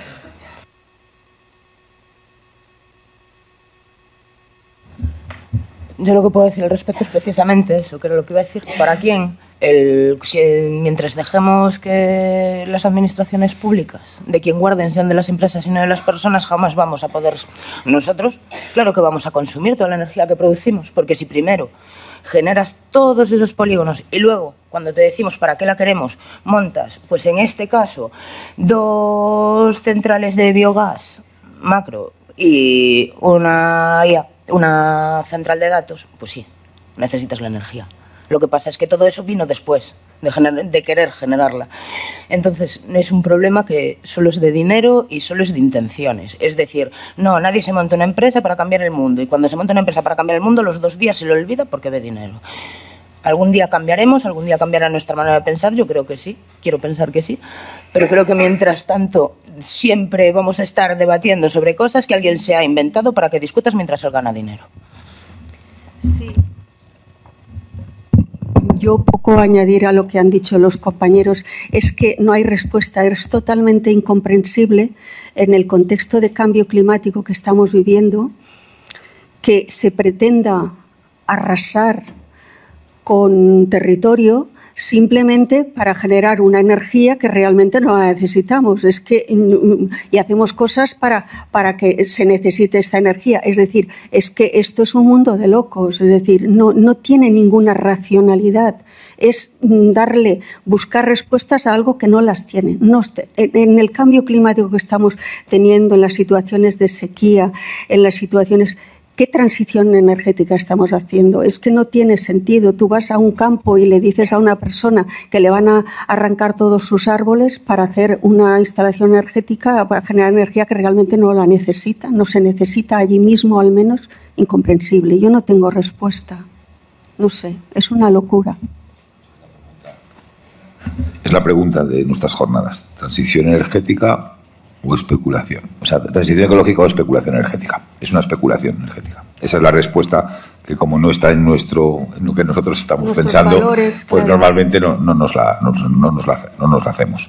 Pero ese es el gran problema. Y sí que creo que es muy importante saber que les estamos regalando millones, que ahora piden un rescate porque no son rentables y se lo acabaremos pagando de nuestros impuestos, que piden una transformación de las líneas porque le han creado esa necesidad por cómo han distribuido y planificado todo. Quiere decir que esto no solo nos cuesta la destrucción de nuestro territorio, sino que también nos cuesta impuestos. No sé si con eso, con tocando el bolsillo de cada uno, haremos que más parte de la sociedad sea consciente del problema. ¿Tenemos preguntas por ahí que quiera hacer la gente?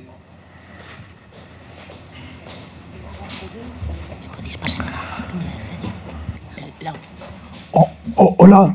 Bueno, yo quería, que lo ha apuntado Coral, hacer hincapié en el desprecio y falta de respeto que hay, sobre todo con el mundo rural. O sea, creo que se están atreviendo con el mundo rural a cosas que no se atreverían en otros sitios. Y, claro, o sea, que te planteen como compensación económica que te van a poner una piscina climatizada o que planteen en los estudios de impacto ambiental que, aunque te va a molestar la presencia de los molinos, con el tiempo te vas a acostumbrar, que eso está tal, o aprovechando que estás tú de Galicia, que había impacto sobre el Camino de Santiago y pretendían difuminar el impacto pintando conchas en los fustes de los aerogeneradores. Pues a ver, eso es pitorreo, eso es falta de respeto, eso es considerar que no somos personas los que vivimos en el mundo rural, y yo creo que eso teníamos que tenerlo en cuenta también, y no sé cómo lo veis vosotros. Quiero hacer un apunte potente, que es que intentaron solucionar el tema de la celulosa Altri pintando Altri. Pero es que ya habían solucionado antes la contaminación de ENCE, pintando ENCE. Y entonces vivimos en un mundo que es completo y absolutamente estúpido. Que era lo que hablábamos. ¿Cómo te puedes creer que el rural es reversible? Que dices, no, mira, es que yo ahora cojo, lo fastidio y voy a coger, le voy a volver a dar la vuelta y te lo voy a volver a dejar como está. Mira, así como dato estúpido, como a todos nos gusta la cerveza, lo primero que hicimos cuando pasó todo fue hablar con Estrella de Galicia. Porque su agua viene del pantano de Cecebre. Y el agua del pantano de Cecebre viene del Monte del Gato, de las aguas subterráneas. Entonces nosotros le dijimos, mira, te va a cambiar la calidad del agua. Mira, esto va a cambiar. Y no pasó nada, nadie dijo nada. Pero el año pasado salió una noticia de que van a crear una braña artificial para asegurarse de que su agua esté bien. Y yo como, sabes, que si tal te lo explico, pero me parece una tontería y una pérdida de tiempo, ¿no? En plan, ¿para qué me voy a ir junto a tú ya a decirte por qué me estás generando una braña artificial en vez de proteger la que hay? Porque ven la naturaleza como algo manipulable. No hay otra... Yo en esta falta de respeto voy a decir un caso, no puedo poner el adjetivo, descomunal. Voy a hablar porque además han hablado aquí, se ha hablado mucho de justa, transición justa. Y uno de los sitios donde más he oído esta palabra y más injusta es en Andorra, en Teruel. Andorra es una zona, hablábamos antes, de tierra de sacrificio. Allí se hicieron las centrales térmicas. Luis ha comentado la primera, la de Aliaga, luego se hizo otra en Escucha y otra tal. Yo en Escucha suelo llevar a las televisiones para que vean la central térmica cerrada y los molinos, es decir, cómo continúan siendo territorio de sacrificio para el resto del país. En Andorra había producida energía 1,1 gigavatios de energía para el país. Venía hacia Levante y hacia Cataluña.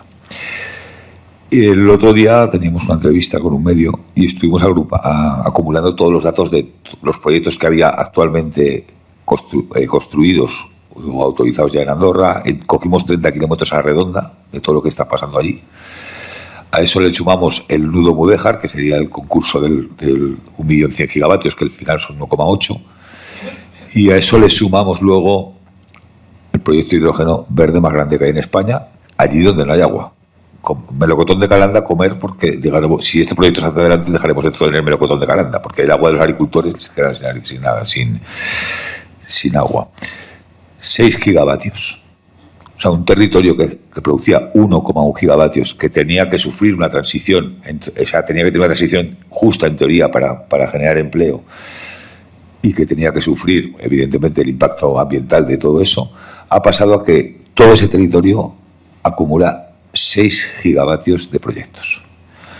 No se puede querer destruir más un territorio, no se puede decir que gritar más transición justa y que sea injusta que es, y evidentemente la gente no tiene empleo, lleva 5 años, se está marchando, y la gente allí no tiene ninguna alternativa, todo lo que han dicho es mentira. Entonces esto es el respeto que nos tienen y cómo lo venden hacia afuera. Y al final allí, me he acordado de Andorra también cuando ha hablado Luis, porque al final lo que han hecho es que la gente de allí acepte todo, les dé igual todo y acepten todo. ¿Más preguntas por allí? Sí. Esta mañana yo hablaba de los hitos que hemos de cumplir en los grupos, ¿vale? El último es el contencioso. Cinta ha dado en el clavo cuando ha dicho que hay que llegar al contencioso, porque esto es una carrera. Contra más alarguemos la carrera, más fácil es que al final se caigan. El problema es el dinero. Hace un par de semanas hablaba con una persona de uno de los grupos que decía: nos hemos resistido a pedir dinero porque pensábamos que no llegaríamos, y asombradamente decía que habían recogido ya 8.000 euros. Quiero decir que cuando la cosa está movida, posiblemente sí que haya posibilidad de entrar en eso. Pero la pregunta para Cinta, ya que estás en el tema, ¿cómo habéis conseguido ese dinero y si habéis tenido facilidad para conseguir buenos informes? Nosotros he dicho que tuvimos suerte porque el año 2023 fueron las elecciones y los partidos políticos que, claro, cuando nos hablan de política todos va de retro, no queremos saber nada porque el activismo y la lucha por el territorio, esto va por otra parte y parece que los políticos siempre... Pero yo creo que es una herramienta que si se puede, para luchar, se debe utilizar. Nosotros la utilizamos. Tuvimos la suerte de estas elecciones porque los partidos son más permeables cuando hay elecciones. Enseguida dicen, sí, quiero hablar contigo, te escucho. Y entonces nosotros, entre las cosas que les pedimos a los que concurrían a las elecciones a nivel local, estamos hablando de un pueblo en que no llega a 2.000 habitantes, o sea que son un 4 y el gato. Y a nivel local hay pocos recursos, pero nosotros dijimos, queremos apoyo económico para el contencioso, porque estamos ya en ello. Y claro, los informes, lo que hay que preparar para el contencioso es mucho dinero. Realmente los colectivos no tenemos esa capacidad económica, por mucho que nos movamos, por muchas cosas que hagamos, no tenemos esa capacidad económica. Y nosotros utilizamos el tema político. Les dijimos que en el colectivo, y esto también lo se ha apuntado antes, es decir, no podemos hacer ascos a estos porque son de la caza y nosotros no queremos matar animales.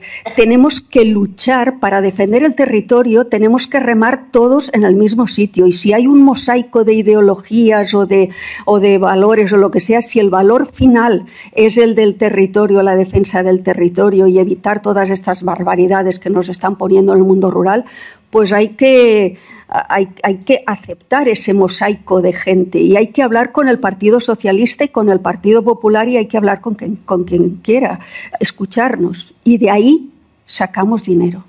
Sacamos dinero del ayuntamiento, que dijo: nosotros nos vamos a hacer cargo, creo que fue el 60%, dijo, del coste total, y luego sacamos dinero de la Diputación Provincial, en manos del PP, mediante un convenio singular que firmó con nosotros, que llegó casi entre 4.000 o 5.000 euros. Así logramos financiar ese contencioso.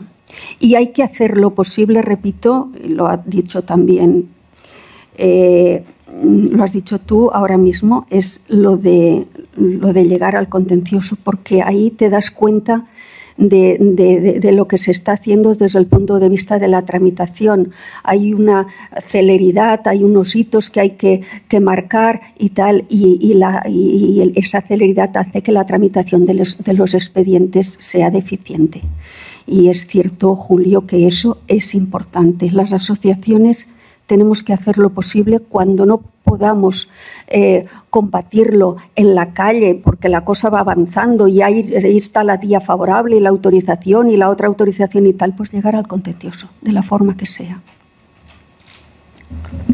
Gracias, Cinta. Es que además, yo creo que también cuando pides la implicación de la sociedad para pedir ayuda económica, les haces implicarse más en esa lucha y hacerla más de ellos.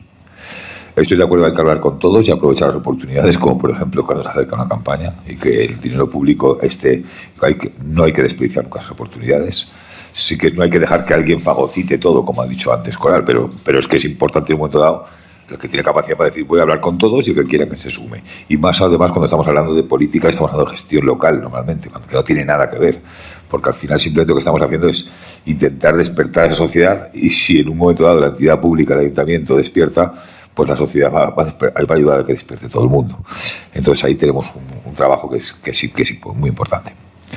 ¿Más preguntas? Un segundo. Quería añadir una persona en el chat, ya que se relaciona a esta pregunta. ¿Y si el ayuntamiento ya no está por oponerse a las macroplantas y no pone dinero? Bueno, nosotros, claro, sí, no sé lo que hubiese pasado, porque hacer una apreciación de algo que no pasó. Lo que sí os puedo decir que nosotros, las pocas personas que tirábamos del carro, en nuestro caso concreto, porque claro, en un colectivo pues siempre hay 7 u 8 como mucho, no se llega nunca a la docena los que tiran del carro.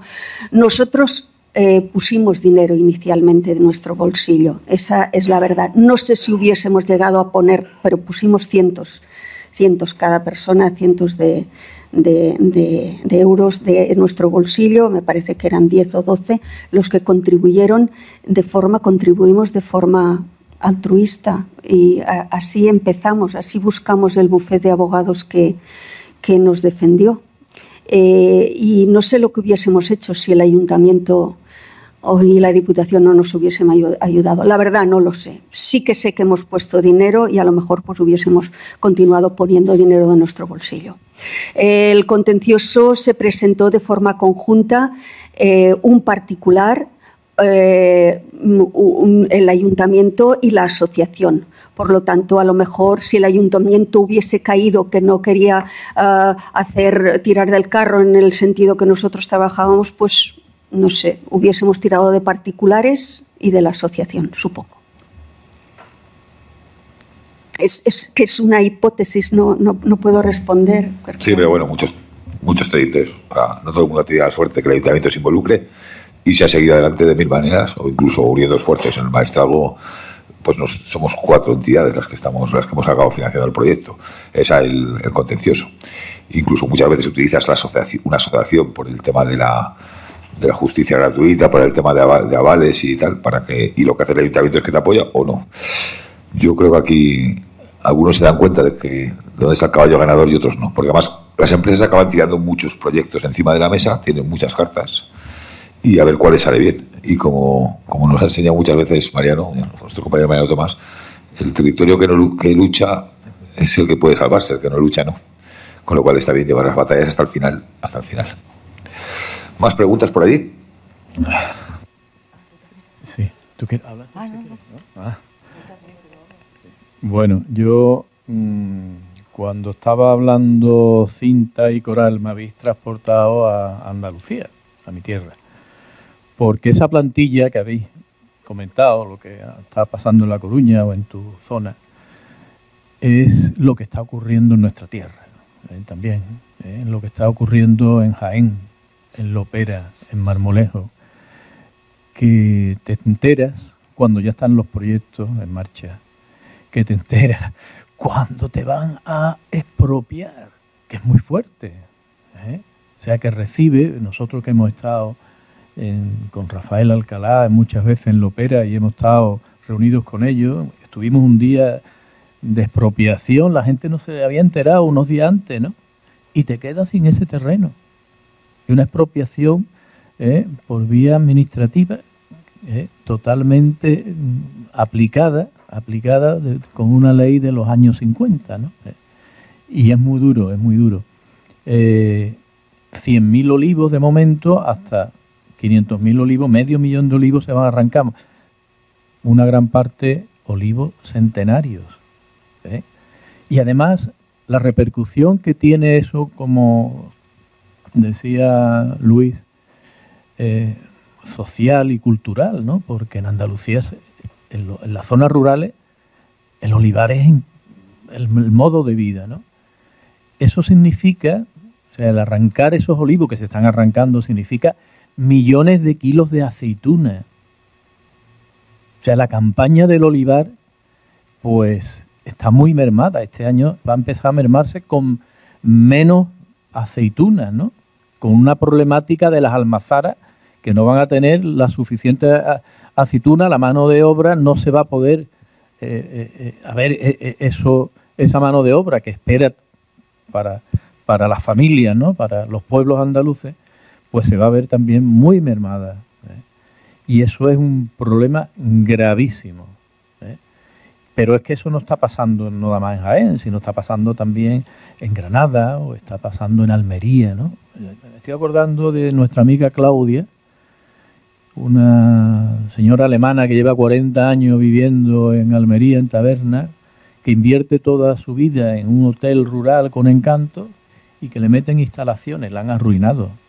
Una serie de instalaciones que eso es tremendo, eso es tremendo. O lo que está ocurriendo ahora con el Farge en la Alhambra, ¿no?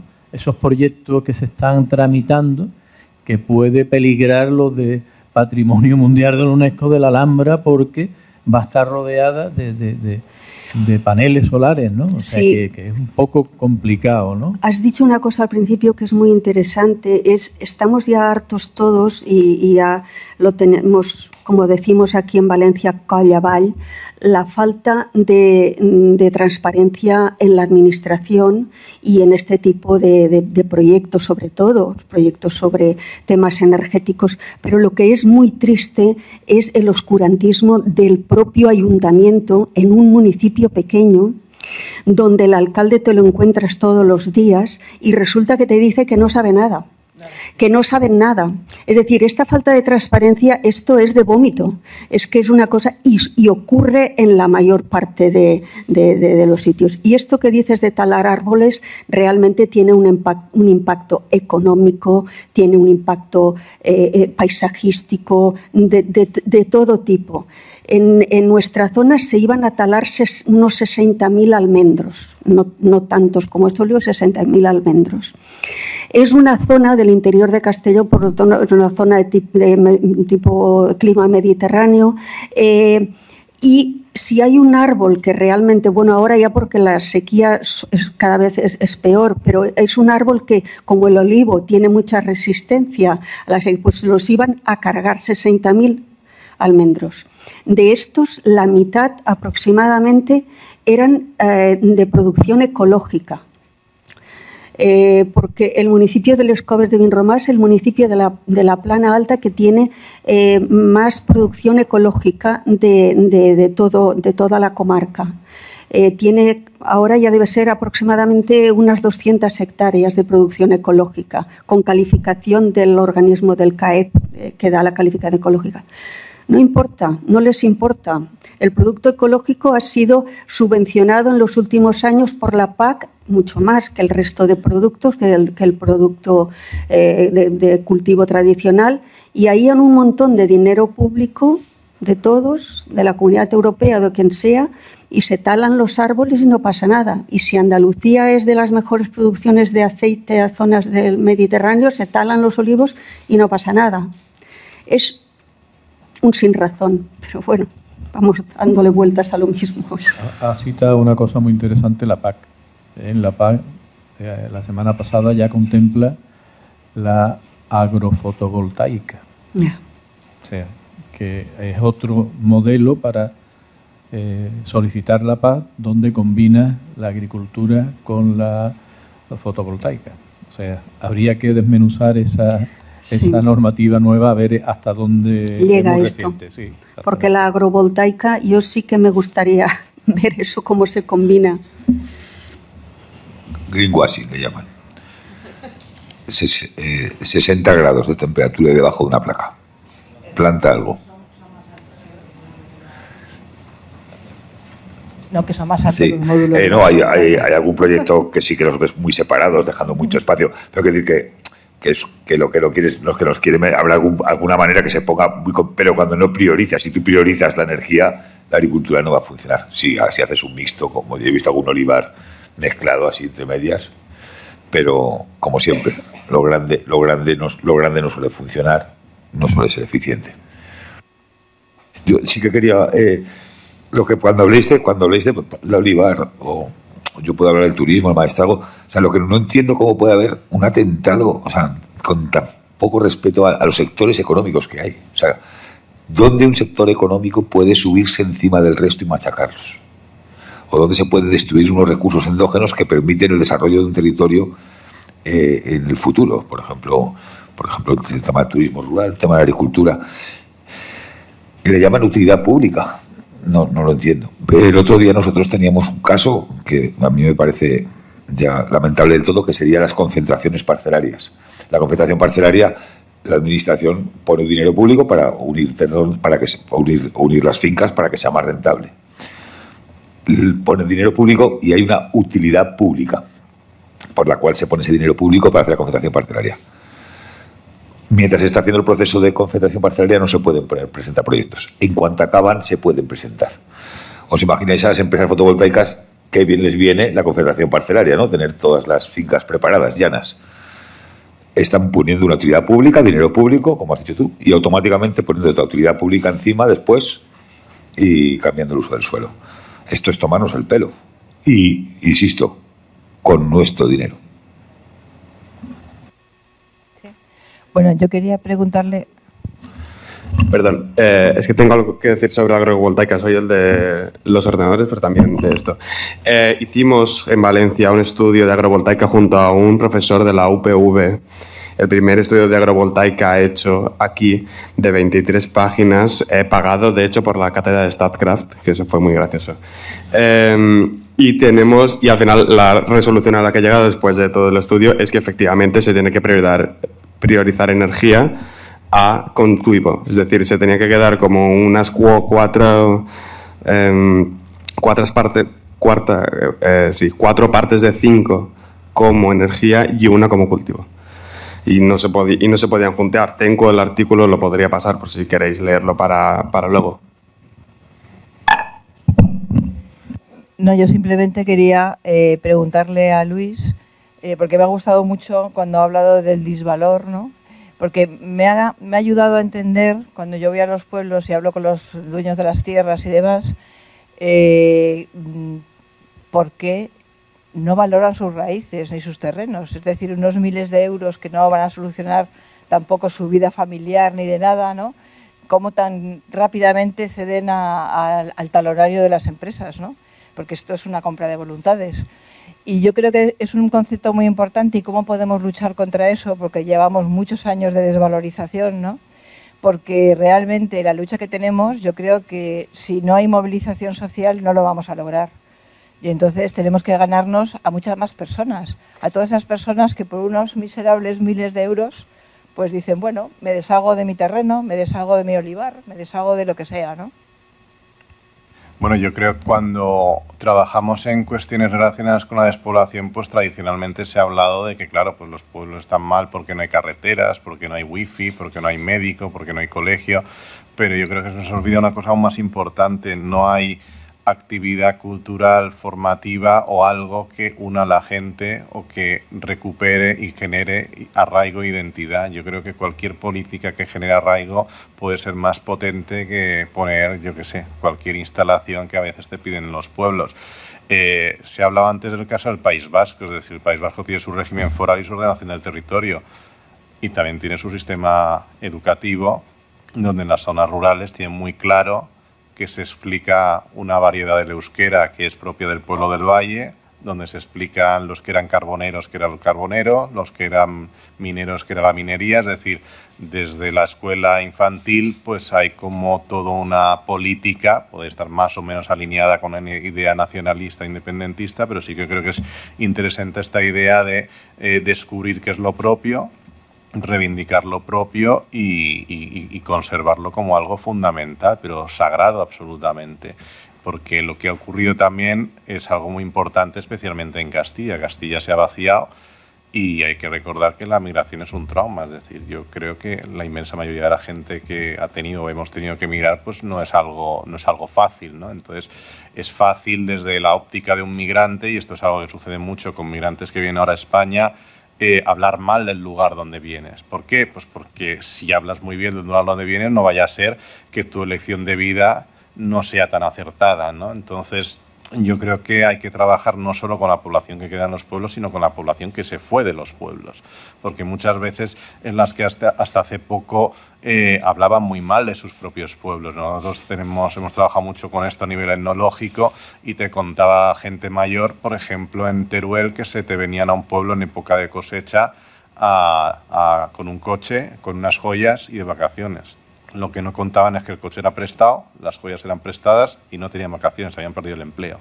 Pero claro, la imagen que transmitían al resto del pueblo era vente a Barcelona, que aquí atamos los perros con chorizos, ¿no? Entonces, eso ha sido un fenómeno histórico que yo creo que en muchos lugares estamos empezando a darnos cuenta de que es tan importante mantener la tienda del pueblo abierta, que es fundamental, como también que haya algún tipo de tradición, cultura, aprendizaje y protección de lo local, porque si no, efectivamente, un pueblo pasa de ser pues una pantalla en blanco donde hacer lo que a uno se le ocurra, ¿no? Entonces yo creo que eso es fundamental, la cultura y la identidad es fundamental.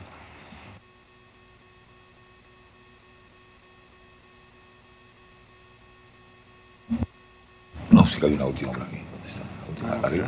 Es una aportación, no es una... Vale, sí, trabajando el sentido de pertenencia, comentaban, y el valor del territorio. Yo sí que quería aportar respecto a esto, porque además iba a plantear hacer una jornada online un día para que compartamos argumentos de cómo hablamos con la gente de nuestros pueblos, porque es uno de los grandes problemas la gente que tiene que, con el documental Vidas Irrenovables y con los coloquios en los que vas evolucionando. Yo creo que nosotros, al final la gente no tiene casi información. Cuando tú vas allí lo que intentas es darles más información. Y yo les digo, para que seáis libres de pensar lo que queráis. Ellos tienen la información la información que tenemos es sesgada, la de los medios de comunicación. Yo suelo acabar cuando acaba el documental recordando el graffiti que dice hemos sido engañados, que ponía todo junto. Entonces, claro, cuando tú tienes toda la información, ustedes como personas libres piensen y decidan lo que quieren. cosa que últimamente la sociedad parece que cuesta, el tener toda información y el decidir libremente lo que piensas sin condicionantes. Y a mí me gusta que en el pueblo se plantee eso, que ellos asimilen que cuando te hacen la pregunta de, oh, no, pues que tú te imaginas todo este dinero que te dan, a mí me lo han hecho alcaldes y me lo ha preguntado gente al revés, ¿tú qué le dirías? A ver, no creo que debamos ir nosotros a decir esto es malísimo o tal, sino dar información y que la gente decida. Yo, por ejemplo, les suelo decir que esto es una inversión de riesgo, que cada uno con su capital puede hacer lo que quiera. Tú puedes en un momento dado invertirlo a plazo fijo o invertirlo en bolsa o en riesgo. Pues hombre, esto es un activo económico, no es una empresa, te va a pagar en 30 años, si te pagan, lo van a vender 3 o 4 veces, sabes que hay una burbuja, estás oyendo que sobran renovables, no sabes si te van a dejar la chatarra. Si tú quieres invertir en riesgo, pues invierte. Pero hay mucha gente mayor que a lo mejor no tenía esa intención, pensaba que hacía algo bueno para sus hijos y no les quiere dejar un marrón. Y luego cuentas de que hay gente que las herencias no quiere las fincas con contratos con renovables.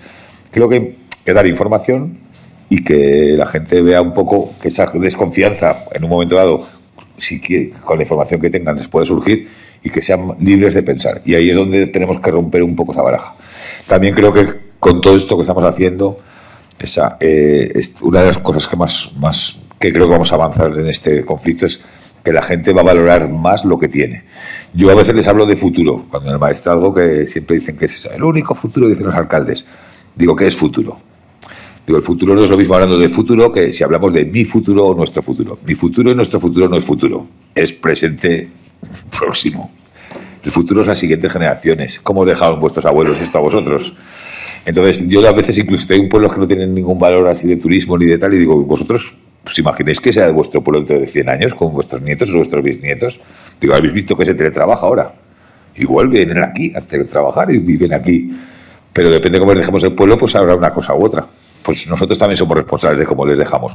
Y la gente está valorando más el entorno, que creo que es algo importante, a raíz de todas estas cosas, sintiéndose más responsable de cara al futuro, y creo que necesitan tener información y de manera libre decidir, pero que les demos esa información, no que les empujemos a decir que no. Yo no vengo a decirte que no, toma, tú te doy la información y tú si te quieres arriesgar, te arriesgas, pero que seas consciente que nadie te habrá dicho a lo mejor que te estás arriesgando. ¿Más preguntas por allí? Sí, un poco mi aportación. Bueno, felicitaros a todos los que habéis comunicado, ¿no? Creo que ya la mesa primera también. Y un poco, como es transición ecológica, sostenible y justa, ¿qué pensáis? Porque es el precio de la energía lo que va a costar en la soberanía alimentaria. Hoy estábamos celebrando el Día Mundial de la Alimentación y para mí también hay un problema muy relacionado y que la gente yo creo que tampoco está como muy concienciada de fotovoltaica o naranjas o almendros o viñedo o lo que sea. Y bueno, no sé, a ver qué pensáis.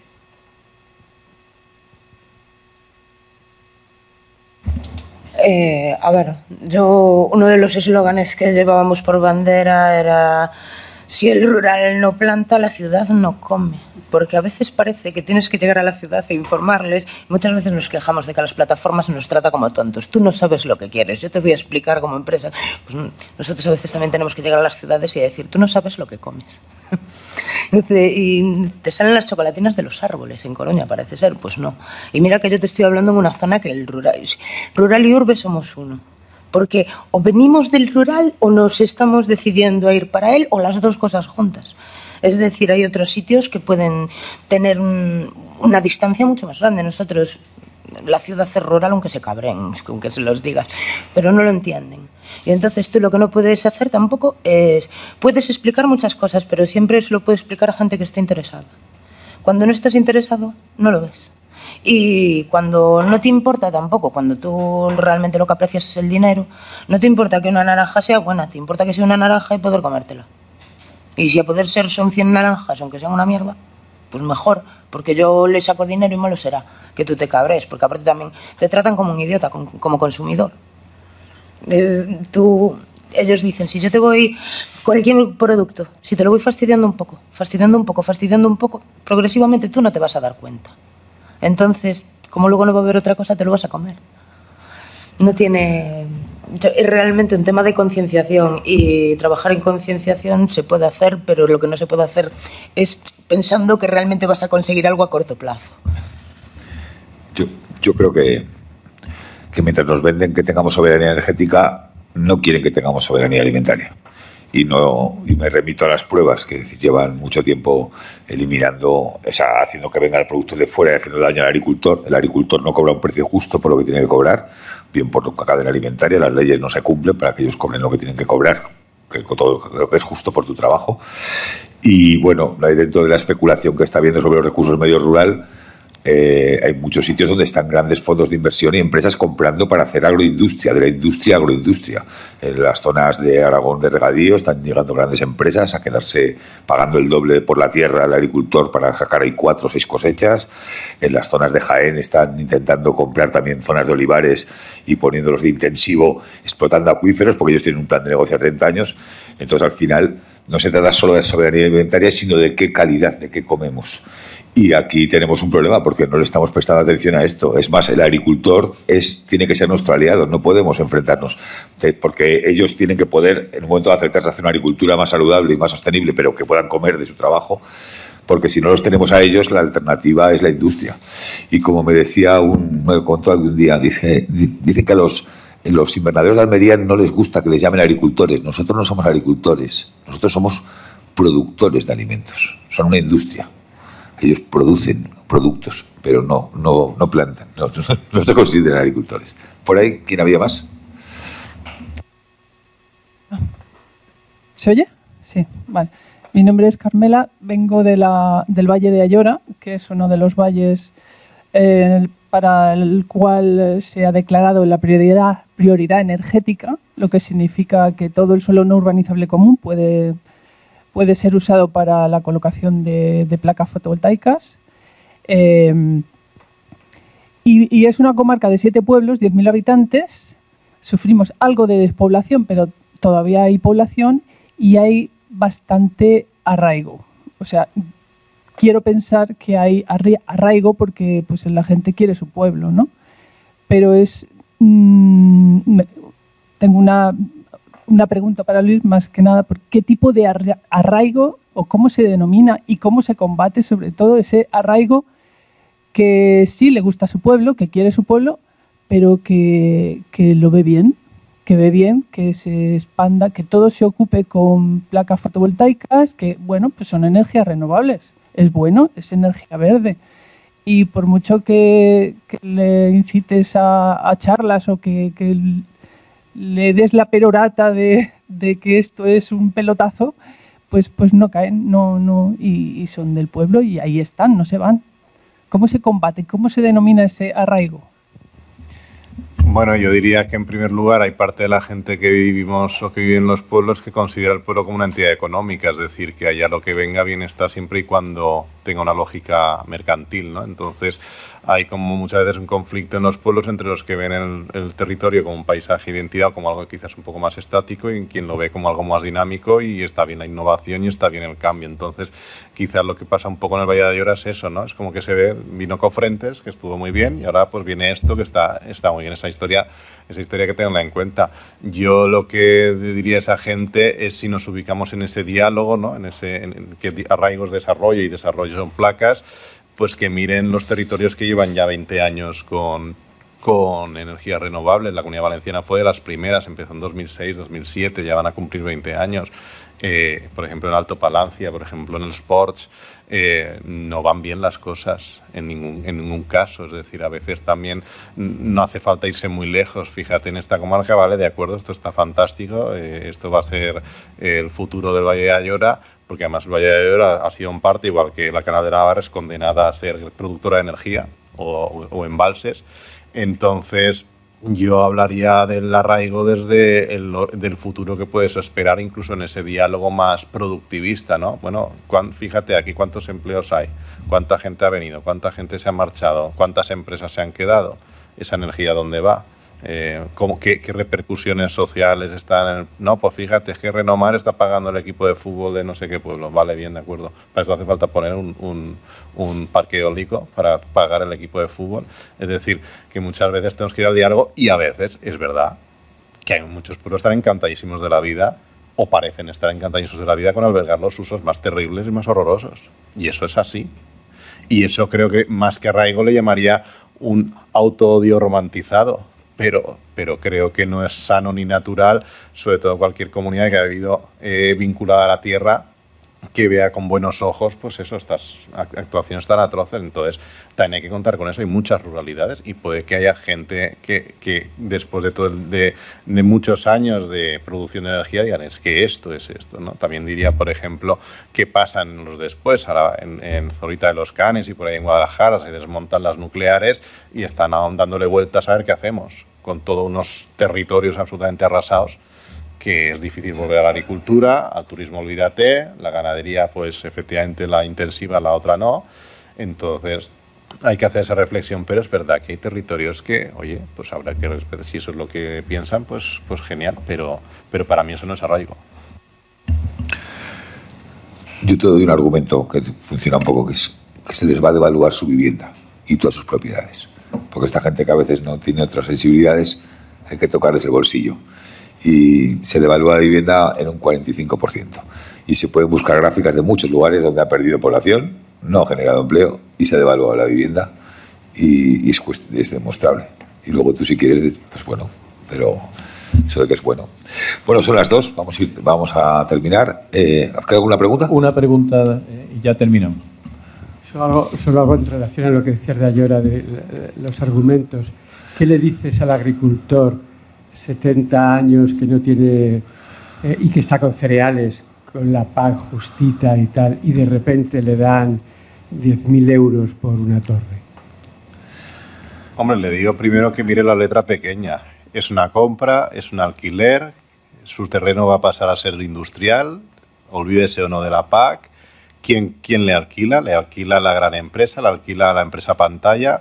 Si luego hay algún problema, por ejemplo, con un problema, yo qué sé, de muertanda masiva de aves, al final pues puede salir su nombre en alguno de los problemas que pudieran derivar en alguna denuncia. Es decir, que mire la letra pequeña de lo que está firmando, como muy bien saben hacer los agricultores.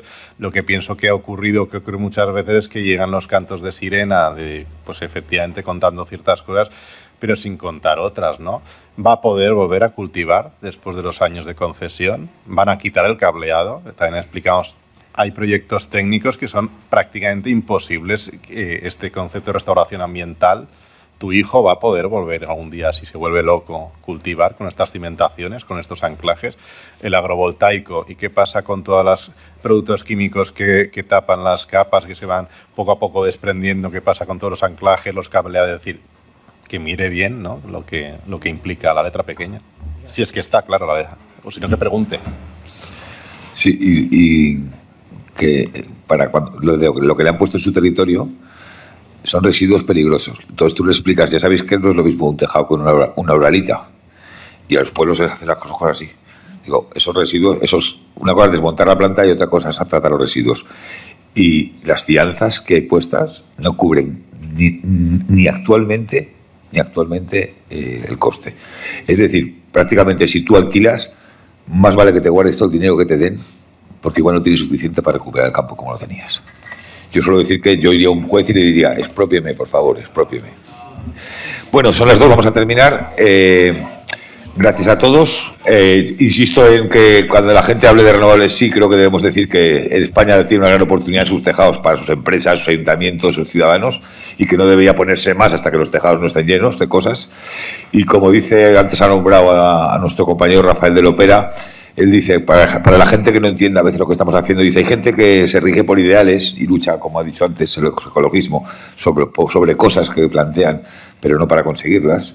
Hay gente que lucha con la ideología y acaba haciendo lo que le dicen los de su partido de fútbol, que digo yo, que tiene que hacer. Y hay personas que luchamos por ideas concretas de defender un territorio, de intentar dar información a la ciudadanía para que sea más libre a la hora de elegir, y en eso vamos a seguir. Muchas gracias a todos. Retiro.